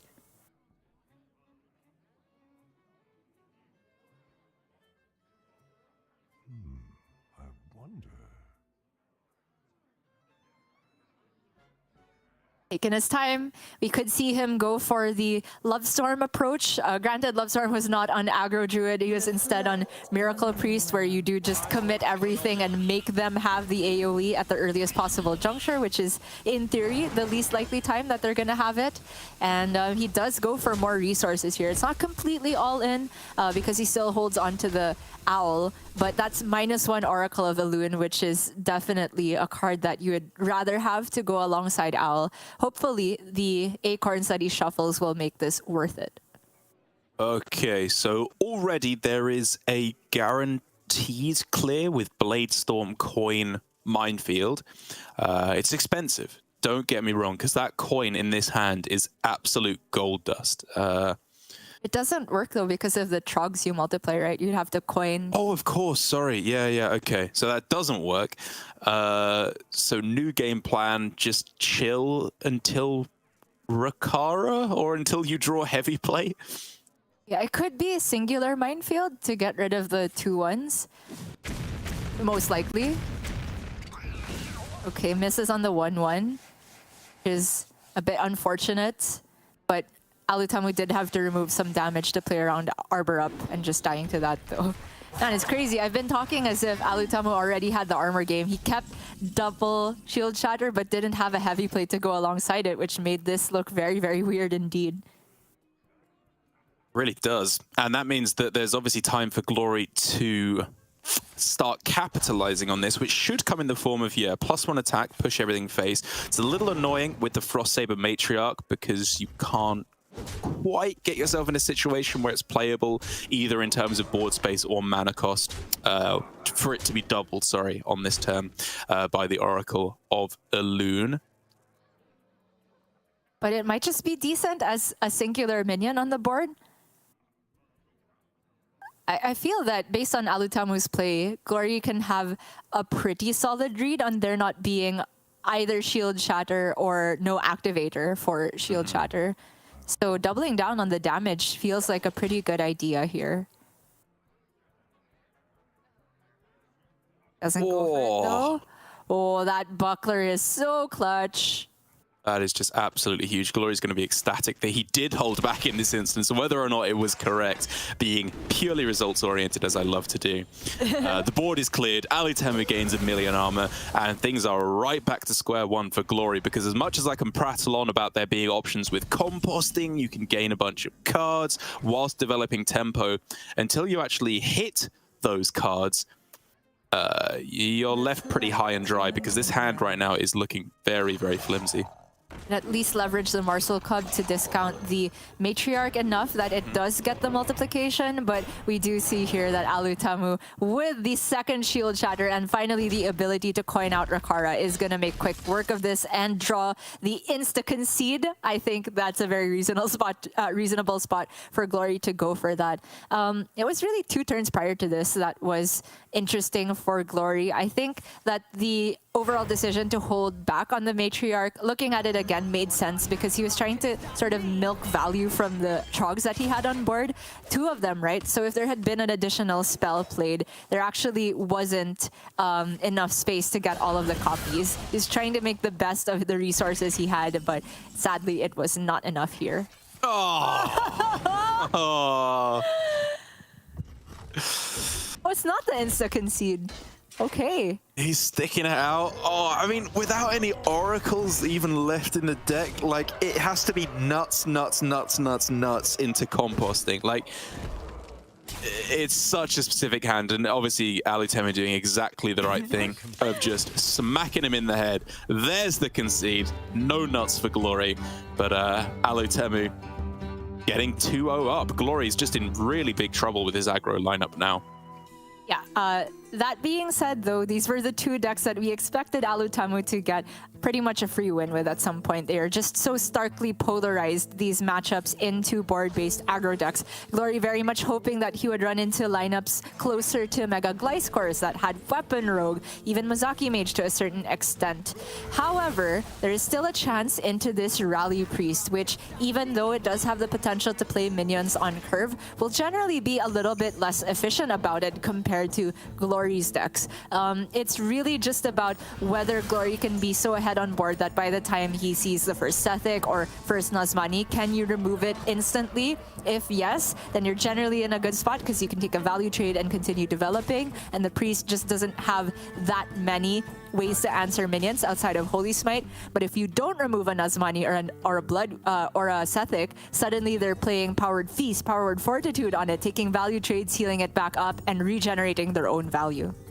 That's exactly right. It's just about making one stick for a turn in these aggro matchups. That's all you need to do, and that will be enough to value trade for the rest of the game and probably not die to burst. It's a little bit shakier now that there's no Apotheosis in the deck. In the old versions, you stick an Nazmani, you play Apotheosis on it, every aggro deck can just concede on the spot. There's nothing they can do at that point. But here, it's a little bit closer. The best way that you have to stick a minion still remains Drekthar, because the number of health that you can get down on turn 4, or even turn 3, if you're lucky, is too much for essentially every aggro deck to deal with. So that's definitely the number one priority for Alutemu to find. However, like you said, just going for Coin Nazmani, if your opponent has a slightly slower start, that can be the way to go to just get the win, especially if you have Raise Dead in hand, Rally in hand, something like that to double down on it later on. But I got to say, for Alutemu, even though I would call this Miracle Priest far from an anti-aggro deck, when you got 3 chances at it, I love his odds. Absolutely, and it still does have Holy Smite in there, which is not an inclusion that the old Malagos Priest has. There's only one shard of the Naru, which you can argue back and forth whether that's a good thing versus Druid, for example, that likes to buff their boards, but I actually feel that guaranteed single target removal is better than maybe removing some stats across the board with the Silence. So I do like Alutemu's list for this. The Shadow Word Devour is also a really big one, because I expect that there's going to be value trades happening either way in this matchup, and if anything gets left at 1 health, it's still not safe if a Shadow Word Devourer comes around. Very true. Massive importance once again for the consequences of this particular series of Hearthstone. If Alutemu can get the win, his chances at playoffs stay alive. You know, an 0-2 week last week gave him 0 points. A 2-0 week this week means that if he ends up losing to a reverse sweep, he'll have 2 points at the end, which is salvageable, but really, really tough. If he wants to get through and have a good shot at playoff, he needs to be winning this series. And if he wants to be winning this series, that is the perfect way to be doing it. Mamma mia. That's right. We saw the thumbs up from Alutemu after he saw the Drekthar come back after the mulligan. No worries about inciting that as the worst possible outcome. He also just kept the Sethic as a guaranteed on turn 2 play, which is, you know, you can always expect that the Quest Warrior will go Quest on turn 1, so you do just get ahead on board if you play Sethic on curve. And look at what it means here. Alutemu can take a value trade, he can palm reading, discount the insight, and probably play all those spells turn 5, because turn 4, we know what's up. I kind of actually just like the bless he's going for here. Like, there's a couple of outs for an insane outcome where you hit Renew or Gift of the Naru, but it's just a decent play no matter what. There's quite a few outcomes your opponent will have where they can't even clear it. Oh, and he goes face. No respect for the Shiver? Okay. I kind of, looking at it again, I do like the bless play, but man, I would have traded there for sure. Yeah, agreed. Am I too much of a coward? All right, in this case, Alutemu gets rewarded 5 free damage because there's no Shiver, and Glory has to trade his minion to get rid of it anyway. But look now at what is about to happen. Drekthar in all his glory, a while ago pulling out the Bumbuntis, is what you said a while ago. Yeah, Can you yeah. please make some sound effects for Nazmani and Sethic? Isn't that what it does, like a squawky thing at the end? Yeah, something like that. Good job. Well, now Glory's in a bit of a pickle. He can go freebooter to get rid of the Nazmani at least. Uh-huh. And then be sad about the rest of the turn because he has Ethic online. I think he's going for the best case scenario outcome with this Cannoneer, which is 1 into Nazmani, 1 into Sethic. Yeah. And that is not it. It's almost... Now the choice is, do you kill Nazmani or do you kill Sethic? Yeah, I think that smart mana discount is just too scary here. Alutemu, though, I think here with, wow, triple palm reading, is guaranteed a Nazmani, right? Off of the insight. Yes. Yeah. Just nuts. Oh, I thought he would go for it here. Just insight into 1 mana Nazmani and then the 0-cost spells, and you're very likely to keep the train going. Although, I suppose it's not guaranteed because this is the Sethic version. You are going to restore spells in your hand that can become mana sinks. So if he just chooses to allocate his mana to locking down this board entirely, maybe renew on Sethic and just take all the value trades in the world, save Nazmani for next turn, I think that's still very reasonable.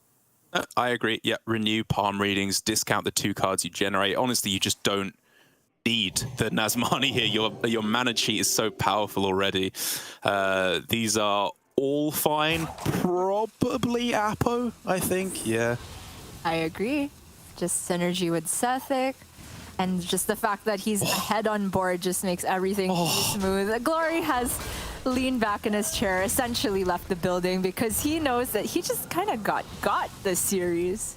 You just got absolutely Alutemu. Last season it was Glides. This time it's what, Drekthar? I don't know. Whatever it is, it's getting the job done. Because he didn't play the Bless at the end, Stonewall can actually clear. I guess it could have done anyway, actually, with the Whetstone Hatchet joining the fray. But, you know, it's not over. This Sethic is dying, which means that Alutemu, I don't know, theoretically could have run out of value, even though he has a rally in hand to bring it back to life. I don't believe it myself. I mean, Glory doing his due diligence here, right, with the good order to make himself have the best chance of clearing the entire board after the cannon shots have resolved. Okay, I was kind of thinking that everything was going so wrong for Glory here that both of those would hit face. It didn't. So there is a small hope that he has been given, but it will be cruelly taken away once he sees this devouring Shadow Word Devour into Devouring Plague. That's a pretty cool clear. Yeah, that's sick. And the rally. Too much. It's just filth. It's pure filth.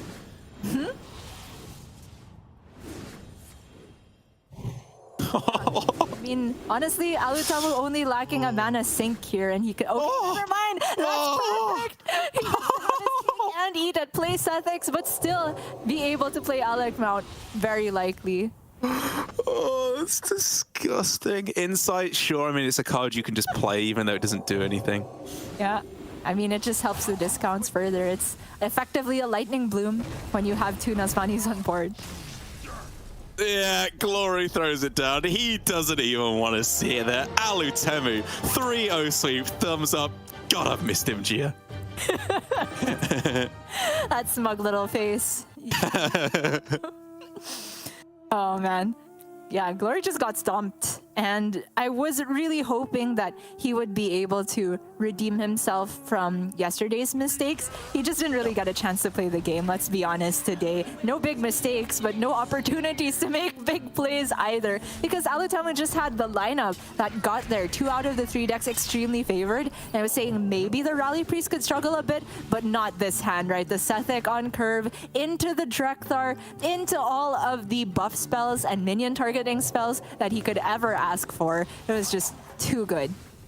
Yeah, it's interesting, right? We're just seeing time and again that aggro in this metagame needs to hit such a specific type of deck to be able to be consistently winning games. Like traditionally in Hearthstone, aggro has just been the generic lineup you go to have a decent matchup against everything except pure anti-aggro. But in this metagame, it feels like aggro is in its own right a pure target matchup. Like, all you're trying to do is hard target weapon rogue, and if your opponent doesn't have that, you're just going to be in big trouble, because so many of the other decks like priest, druid, warrior, demon hunter, even mage to an extent, they can just get there versus aggro. They're not aggressive enough. And Alutemu showed that there beautifully with his shaman, warrior, and priest all getting a win, sailing through to the semi-finals, certifiably back where he belongs, joining us in what is already a stacked semi-finals. I mean, just in the blink of an eye, we already have 3 out of our 4 players decided for who will be joining us on Championship Sunday. But our last series is no slouch. We definitely saved one of the best for last year in Bankyugi versus Chonsu. Bankyugi, our sole player in APAC to have gone 2-0 on both Thursdays of this season so far, just has seemed unstoppable in the group stages. And honestly, I'm a much bigger fan of his lineup this week compared to last. The decks are just way more conventional, and I don't mean that as an insult, because while Bankyugi does seem to make off-meta decks work more so than other players just by playing what he likes, I just don't think that Quest Shaman has a place in this meta at all, and he has opted for the most popular bucket instead. However, Bankyugi still has maintained a little bit of his own personal twist in the Quest Hunter list that we might get to see later. Yeah, no, trust us, conventional is not an insult when applied to Bankyugi. Every week, we just grab him by the scruff of his collar and shake him like, why can't you just be normal? We love you, but play normal decks and actually win some games of Hearthstone. And this week, at least, it looks like he may have done so. So we'll see whether he can get the win over Chonsu and who will be crowned our final semi-finalist here. We're going to have the final series of the day for Asia Pacific after this short break.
Welcome back to Hearthstone Grandmasters for the final series of the day, as we were saying, here in Asia Pacific. We're duking it out for the final spot in the semi-finals to join Mighty, Alan, Alutemu, and now either Bankyugi or Chonsu.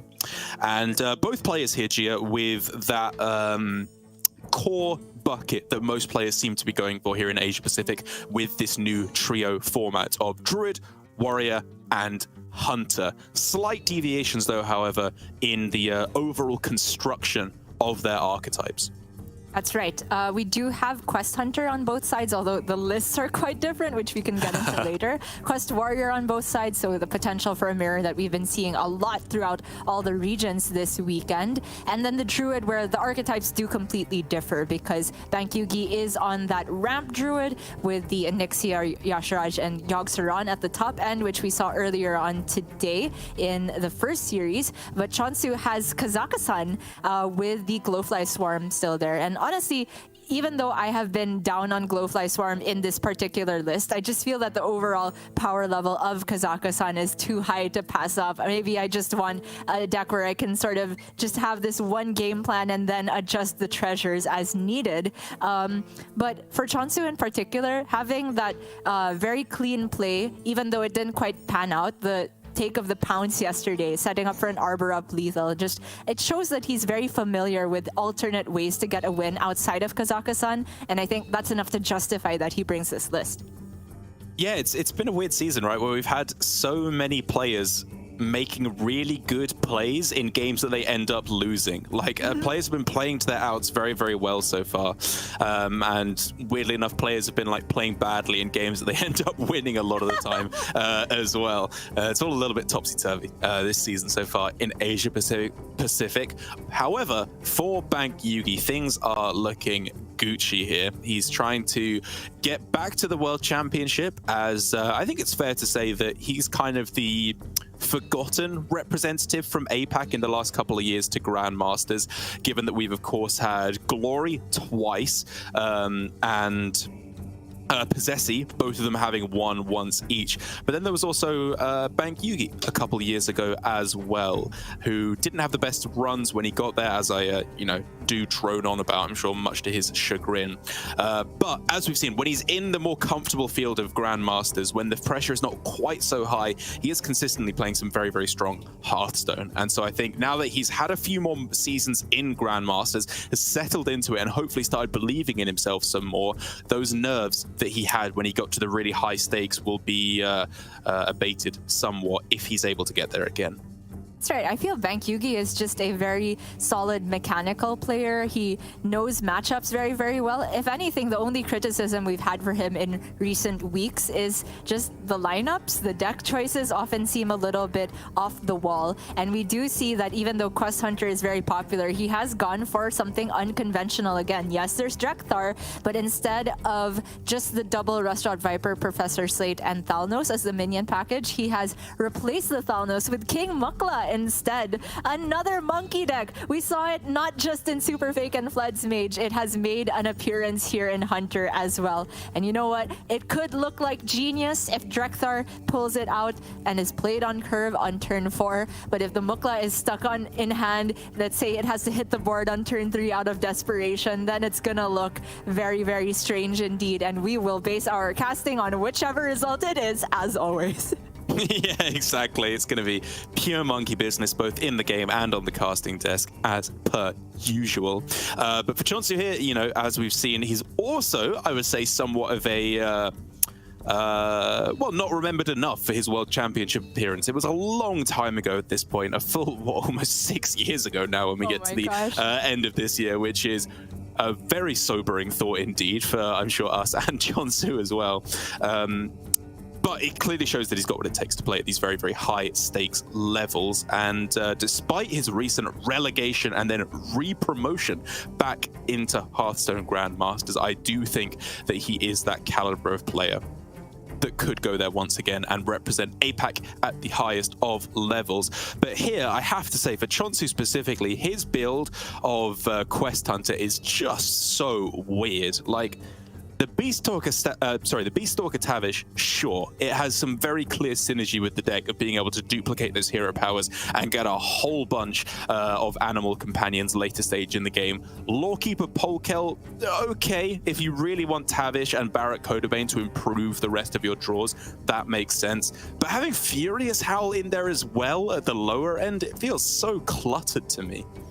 It does feel like having both Furious Howl and Barrack Codobane doesn't seem to have the best synergy, in my opinion. They are often conflicting with each other because the Barrack Codobane will often sometimes pull you the Quick Shot, and Quick Shot and Furious Howl don't often work together the way you want because only one of them can be the last card in hand and draw you the maximum amount later on. In terms of overall archetype, though, I really feel that this list does have some potential. Like the Tavish version with Codobane still has a lot going for it. It's just a Polkelt that I'm really not used to seeing. The minion package of One Maker and Venomous Scorpid also does have its upsides in a couple of the more aggressive matchups in this meta, but in the Quest Hunter mirror, I'd imagine that those are going to be pretty detrimental because they're super easy for Bankyugi to just target with his spells and get the quest progression. But something tells me quest progression is not going to be the way he wins this game. Oh, no shot. Our players have been eating their Weetabix today. It's just been Drekthar, game after game, despite having like hardly seen him at all yesterday, right? Like Mighty didn't draw it once, and like the other hunters, I think we hardly saw it. Whereas today, priests and hunters alike, it's just Drekthar mania here. And I was gonna say it's probably still like cold enough in countries that are farther from the equator that you can wear hoodies, but Bankyugi rocking a hoodie, and he's here in Southeast Asia too, and it is burning hot. Honestly, I am melting with air conditioning on even. I don't know how he does it, but okay. Yeah, I guess just further implements the idea that Bankyugi is just not human. He's just a Hearthstone machine. Sure. And boy, oh boy, is he going to show what mechanical Hearthstone looks like, right? Turn 2, perfect clear, get the quest progression. Turn 3, coin Drekthar, and then we see how many monkeys it is able to pull, 1 or 0. Yeah, monkeys work on a binary number system, I think. Exactly. It's always just on or off. Perfect for Bankyugi, the Hearthstone robot. And we've really taken this joke as far as it can go. Yeah, just running it into the ground. Right, Drekthar, what do we got? I'm expecting a sound effect for this one too, by the way. Boom, boom. All right. We know that one already. Too bad. No, from there. Yeah, I don't actually want to get fired, so no. Oh no, I'm gonna get fired. All right. Well. It's dealt with pretty well, though, right? All things considered, this is not that bad for Chonsu compared to what you might expect. Yeah, it did actually give him targets to deal with, and generally when playing against Quest Hunter, you want to hit either no targets at all so they can't progress their quest, or too many targets at once that even if they do remove something, you're still able to push face damage. And that's the reasoning behind Drekthar still being good here, because Bankyugi is still ahead on board. He's getting that extra minion damage, whereas Chonsu has to rely completely on damage from spells. Even though Chonsu is farther ahead on his quest, given that he had more targets, it might not matter if Bankyugi is able to get lethal before Tavish even really enters the equation.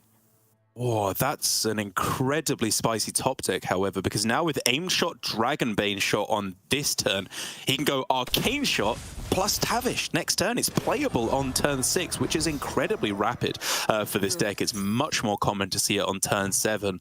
And that alone could offset the way this matchup is going, because while Bankyugi was ahead on health and ahead on board, his only real discrete advantage now is hand size. That's what he needs to leverage to try and get this one to a win.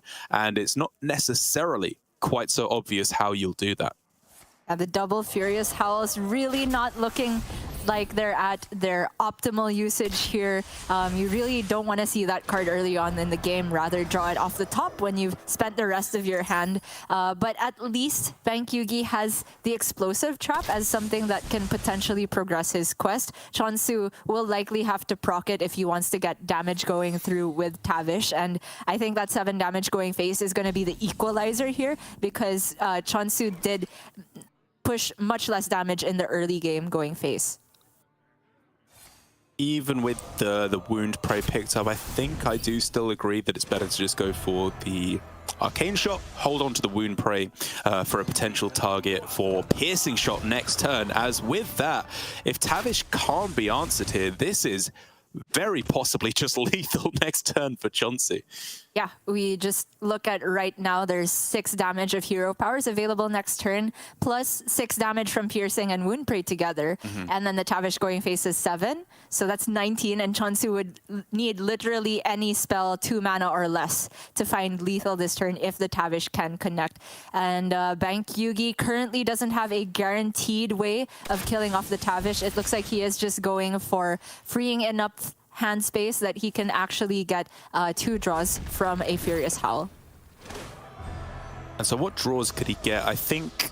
Sorry, the quest reward means he'll only get 1 anyway. Forgot. Oh yeah, good point. That does work against him, doesn't it? It had to be Devour, oh no, sorry, Overwhelm, right, is the way to clear it there with the hero power plus the 1/1. But he whiffs, of course, unable to get himself the necessary piece, and therefore I think with Furious Howl, that's just exact lethal.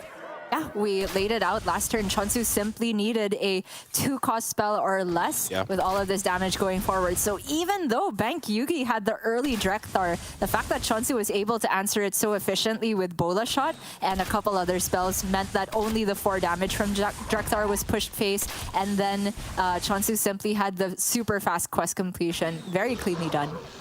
Yeah, kind of weird to see it play out in this fashion because, you know, Chonsu is not playing the more aggressive of the 2 decks. I guess it's maybe flawed logic for me to think that Bankyugi has the more aggressive half of the deck, because even though he has Drekthar, which yes does want to be played early and go phase, they still have the same amount of burn spells, right? So Chonsu can still ratchet up the pressure very, very quickly as he did there, as long as he doesn't draw the awkward half of the deck in Barak, Lawkeeper, or Beaststalker, and just keeps on launching all that damage face. And that's exactly what we did. I think it's like both times we've seen this Hunter from Chonsu so far. He beats down the quest hunter from his opponent here in Bankyugi, and he also just beat a mage yesterday, right, where he was just sending everything face and just managed to get there against Give Please before the mage could do anything.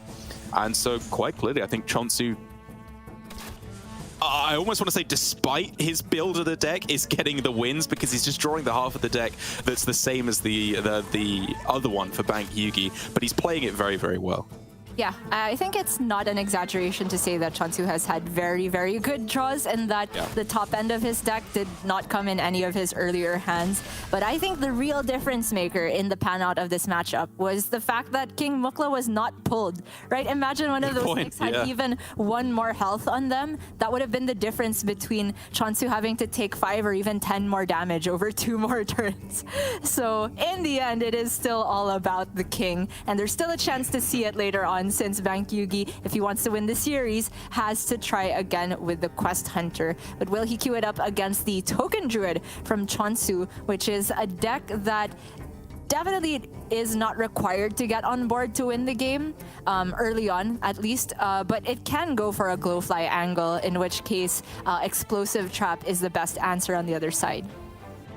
Yeah, Glowfly is such a weird-shaped board for Bankyugi to deal with because, like you say, Explosive Trap, obviously #1, the most likely way that you're going to be able to answer it, but it's very vulnerable to an Arbor up and then just punching through. And the rest of his spells are so close, I find, a lot of the time to being able to clear off a lot of the Glowflies. Like if you have Bola Shot plus Wound Prey, an Overwhelm, an Arcane Shot, like all of these spells can clear off 3 or maybe even 4 quite easily. But even just those 2, 3, 4 extra Glowflies left on board alone, that can just completely beat you down. Oh, wow. Opening hand from Chonsu is everything he could want outside of Kazakhstan itself. Ramp and a ton of card draw. But if we were to lay out the order in which he goes for it, we could see turn 2 coin innervate overgrowth into another overgrowth and then the fungal fortunes. And now he even has capture cold tooth mine, so he can make it so that he never ever overdraws, or sorry, burns Kazakhstan with the fungal fortunes. It's just perfect. It is the absolute nuts. If he goes overgrowth next turn instead, though, however, he goes up to 8 mana. 8 mana the turn after. Okay, so he can't. There's no way he can get capture cold tooth plus Kazakhstan next turn unless he gets like overgrowth into pouch here and gets exactly bloom. Then he could go cold tooth, bloom, Kazakhstan on the same turn. Oh my god, that is disgusting. And because of that, he doesn't even have to worry about the Glowfly game plan, right? Because that one is weak to explosive if you don't find Arbor up. However, now with the Rinling's Rifle, there is a chance for Bankyugi to pull Ice Trap, which would be pick number 1, but it is not available. Uh-oh. Yeah, Freezing Trap ain't bad because you can freeze the Kazakhstan back and just not be hit in the face with an 8/8. Wow, and Chonsu doesn't even want to play it on this turn. So the thinking is that he wants spells from his natural deck rather than saving Fungal for what are most likely going to be spells. Like the vast majority of the treasures are spells from Kazakhstan. So overall, it just looks like Chonsu wants more resources available, right? Because he can still draw post Kazakhstan with the Capture Cold Tooth Mine. Right. Checking again for Bankyugi. I feel like in this point of the game, he just kind of wants more of these burn spells, right? Aim shot, that type of thing. And so I kind of like Wound Prey for that because it also activates his piercing shot if Chonsu isn't willing to play ball and play a low health minion.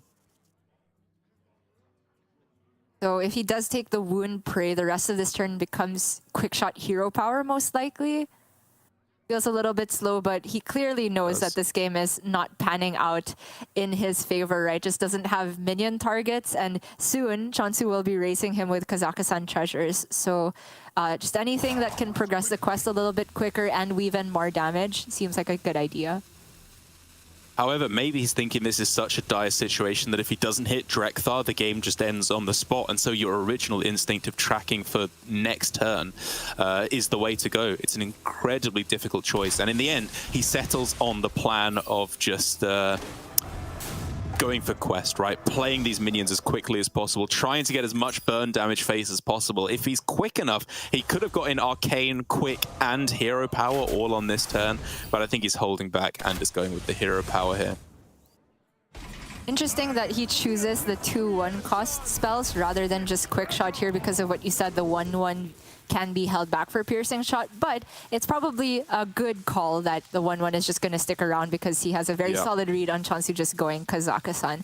And for the first pick, Pure Cold is a pretty good one. Oh, I'm really tempted by just Embers. Like, I don't think you're ever going to be going solar Pure Cold because it's looking to be a solar plus moon touched kind of game, I think, to preserve your health as much as possible. Oh, I hope Embers definitely has, Embers definitely has more race potential. I was thinking if the Pure Cold could stop the Rinlings, but it's already down to 1 charge, so that hardly matters at this point. You're absolutely right. There's an argument even for Looming Presence, just to cycle through future treasures a bit more quickly, but that's only 20% of the decisions that Chonsu has to make that turn, and I hope that he reconnects soon enough to choose all the proper treasures, because it's actually very, very difficult at this point where both players have moved away from a board-based game plan. Playing any minions on board could actually end up being a hindrance to Chonsu because of Piercing Shot, especially Boombots, right? Those are the perfect size for the max damage from the overkill to go through. Yeah, that's a really good point. And we do need to see Chonsu obviously striking that balance. He has so far been very cautious, I think, by holding off on the Kazakhstan for a turn, instead trying to find some of those more key treasures from his deck, like you said, make sure he has answers to any development from his opponent and isn't just dead to a Kazakhstan being freezing trapped back to hand, for example. Again, apologies. I really hope we get to see the end of this. It did look like it might have been that weird new disconnect bug where like the timer wasn't ticking up, which I think does usually imply that maybe we won't be able to get back into the game, but obviously we won't speak too soon. We'll see how it works out for all of our players, because the ramifications of this are absolutely huge. If Chonsu can get a win with the Druid, all he needs to get a win with is, again, that warrior, sorry, that quest pirate warrior that has been the bane for so many players, but he will, if he wins with this Druid, have 3 chances to get a win with that warrior, which, while far from guaranteed, puts him in such a good spot for the rest of the series. Absolutely, because we've seen time and again that the Quest Warrior becomes the struggle point for all of our players here. And even though this isn't a complete mirror in terms of archetype, I feel like no matter what Druid between Kazakhstan or Ramp that the Quest Warrior faces up, it's a sort of similar matchup where they have a window in the early turns while the Druid is busy ramping and drawing cards to put on enough pressure. It looks like we did manage to get back in game, but we have literally zero knowledge of what treasures Chonsu picked, which is going to make this very fun for us. Like, we know that there were 3 options on the first one, but yeah, I don't know which one he took in the end. All right. We can try and do some deduction, like what he picks off of Capture Cold Tooth can give us some information as well. I don't know. We'll have to see. Maybe Moonlit Guidance as well will let us know. It looks like he probably picked Looming Presence as the first one, right? Unless he got offered it again later down the line. Right. We can't eliminate any possibilities. It's like Wordle on extremely hard mode. True. Okay, well, obviously very scary for Chonsu still, not being able to push this damage, and also another secret in play, which we can see, thankfully, thanks to our production, that we at least know that this is an ice trap, and so Chonsu will be wondering about how to start the turn. He could test with Solar Eclipse, because I feel that the Lightning Bloom is actually too valuable for him here to be able to fit in a treasure alongside some other cards this turn. I think I like starting with Capture Cold Tooth Mine. Again, I don't know what's in the deck, but Solar is such a good card. I mean, you do get it back, right? It only costs 1 more. You can still use it with the Looming Presence or the Moon Touched Amulet later on. But in the end, it's just straight up Glowfly. The Solar goes back to hand. And, I mean, it's lethal, represented on the very next turn quite comfortably. Yeah, he just still has Solar Arbor. We don't even need to know about the treasures. That's not the game plan anymore. This is 7 plus 5, as I count it, right? Is this 1 off lethal? For Bankyugi, yup. Oh!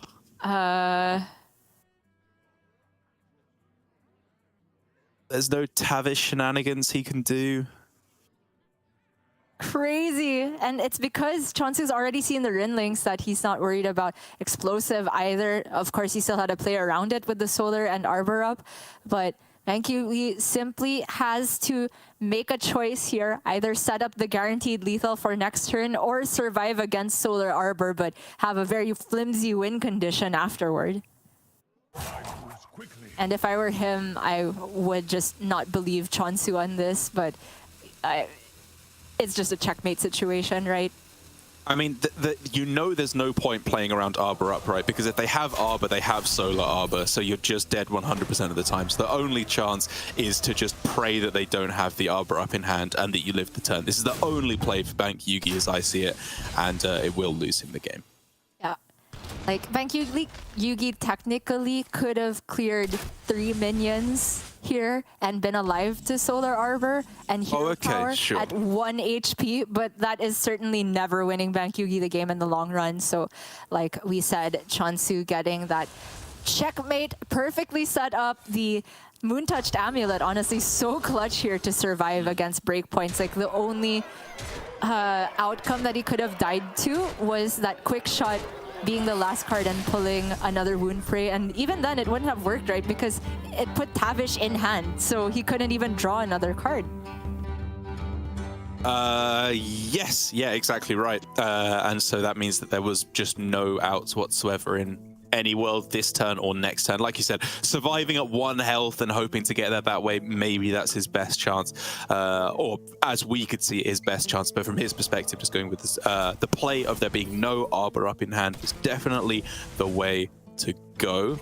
And so Chonsu is just a single game away from winning the series, advancing through to the top 4 to be played out tomorrow, which would be a horrible way for Bankyugi to go down, right? Because last week he got another 2-0 start into losing on stream in the first game, and it looks like we might be there again today.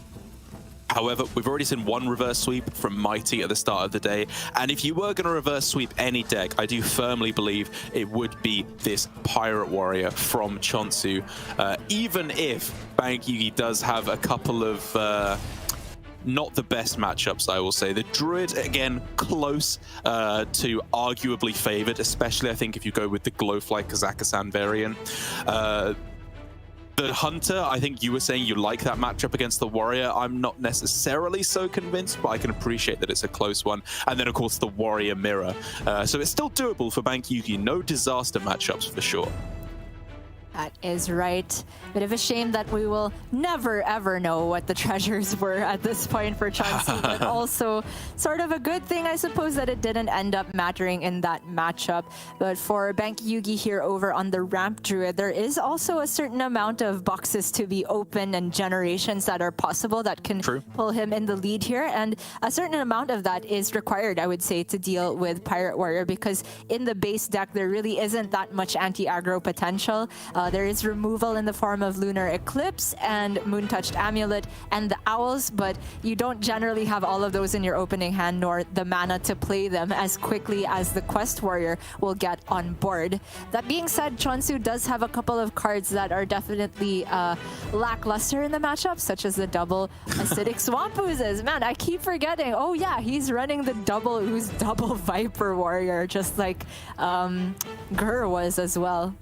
It's such a troll lineup. I love it. It's so Chonsu as well. I mean, weirdly enough, like, you say it misses against Druid because, yes, there's nothing to destroy, but the card he's cut for it is Shiver Their Timbers, right? Which is almost an entirely dead card in the matchup. And so just looking at the fact that he has an entirely minion-based deck with everything having reasonable stats, I don't know. I'd say it's one of the best builds you could have against Druid. He's cut, if we're calling the standard list double Shiver, then yes, but in my opinion, the standard list is double Cult Neophyte, which is not in the deck in favor of the Ooze, which is a card you would much rather have versus the Druid. The Vipers, maybe we can say, are in there instead of Shiver Their Timber, so you can choose which one you want to blame, right? I'm going to blame the Ooze because it's the more unusual card. Good for you, Gia. Already, though, for Chonsu, getting off to a really nice start here with the ability to go probably just freebooter next turn, and then the deckhand, get the weapon, buff the raider, play it with the extra attack as well. But, oh boy, is it going to have to be a strong start, because with the guff picked up for Bankyugi, this hand is gorgeous.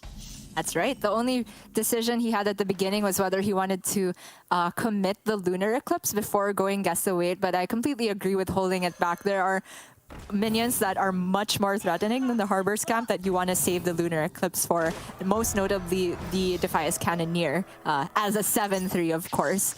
And the beauty of Lunar Eclipse is, as long as you're playing a spell later on, it's not as though you miss your window to play it. A lot of the times, the argument for control decks using maybe overkill spells to get rid of a minion on the other side is because, okay, my turn 3, turn 4, turn 5 are locked up already, but with Lunar Eclipse, you have a lot more flexibility. Right, what are we looking for here? Nature Studies would be the dream. None of these are great. I'm probably looking at Mutinous, I think. Okay, Raid Boss Onyxia sure is fine too, to lock it out at the end. Yeah. Okay, that's Innervate. That is... Ooh. Honestly, the pounce is worth considering just to get rid of the 2/2 because he already has coin guff. But the innervate looks really good too because on the guff turn he can fit in a hero power as well. Yeah, I think the hero power is probably what sends it over the edge, because then you go guff next turn, gain 2 mana, which means you're going to be going into 7 mana the turn after, which is just a little bit shy of getting down the Cenarian Ward. But honestly, just going like Strongman on turn 7 is probably enough to see you through for the moment.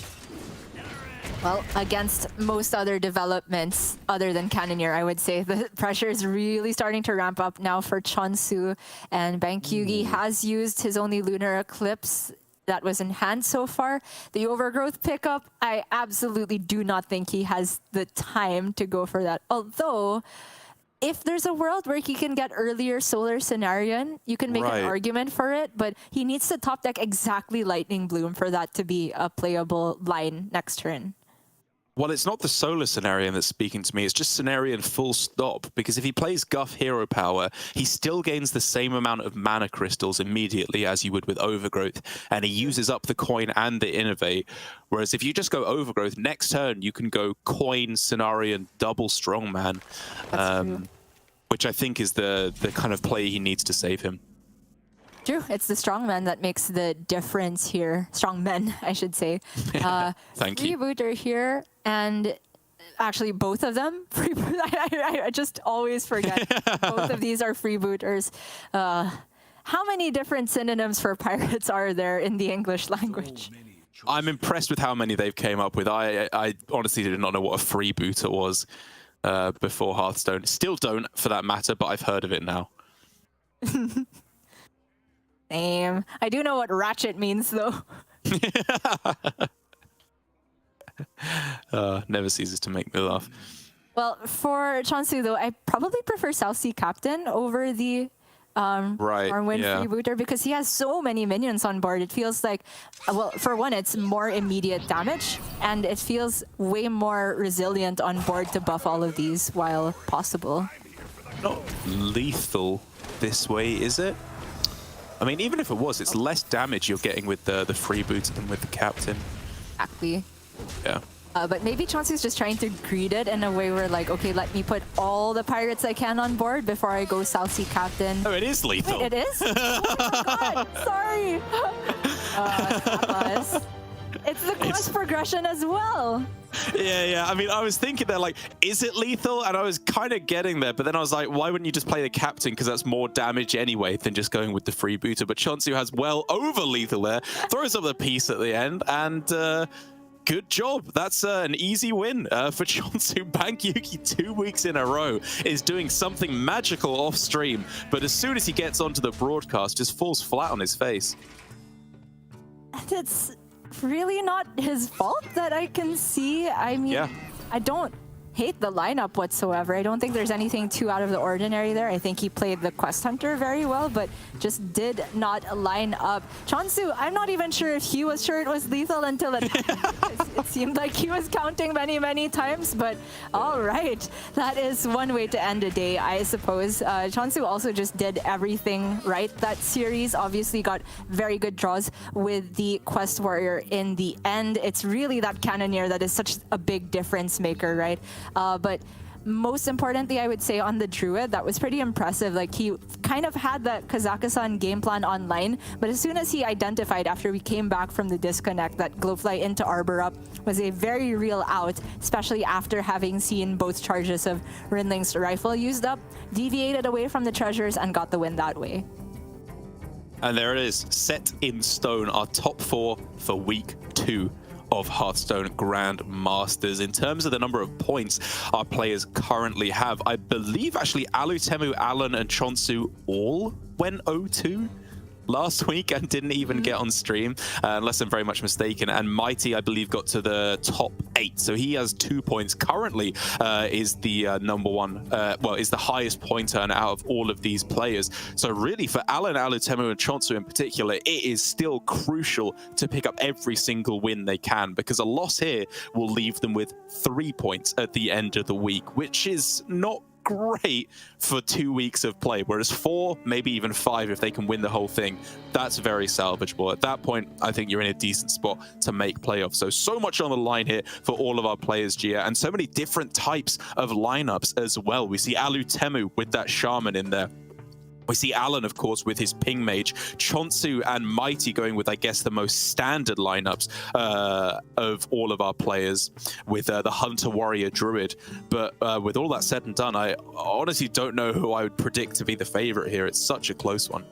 Yeah, I agree, especially with the fashions in which all of our top 4 won their respective series today. It sweeps one way or the other, Mighty with the reverse sweep, of course. But we did see Alutemu and Chonsu just completely stomp on their respective opponents, not even making it look close. Did Alan also get a 3-0? I think he did, right? 3-1. He lost his Warrior versus the Weapon Rogue once, but yeah. Okay, but I mean, the rest of the Close. series, the games that he did win were absolutely one-sided, and we are just seeing quite a polarizing meta happen within this trio format and the buckets that our players have chosen to go for. And we'll see which of those lineups reign supreme here in APAC and in the different regions, because this is a format that's just in its infancy. I think there's still a lot of potential to be had here, and this debut week of the format could show whether it's going to have more potential in later events of Hearthstone Esports.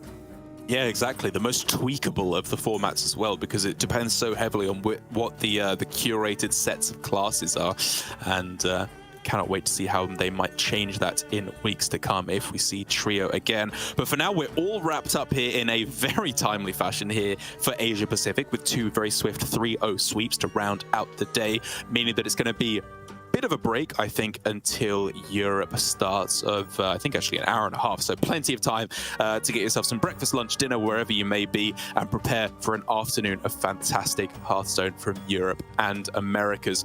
We will be back at the same time tomorrow for the semi-finals and the finals to find out who our Week 2 champion will be. But for all of us here at APAC, thank you so much for watching today, and enjoy Europe with Raven and Sottle.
Fist bump, and he did it! Oh my gosh!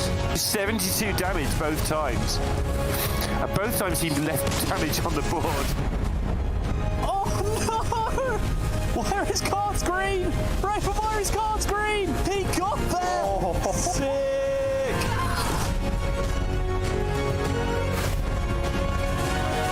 It's so powerful, all these rushes. I can't even believe the value he's got. Lamby with a pop-off, well deserved. He stays in for another series.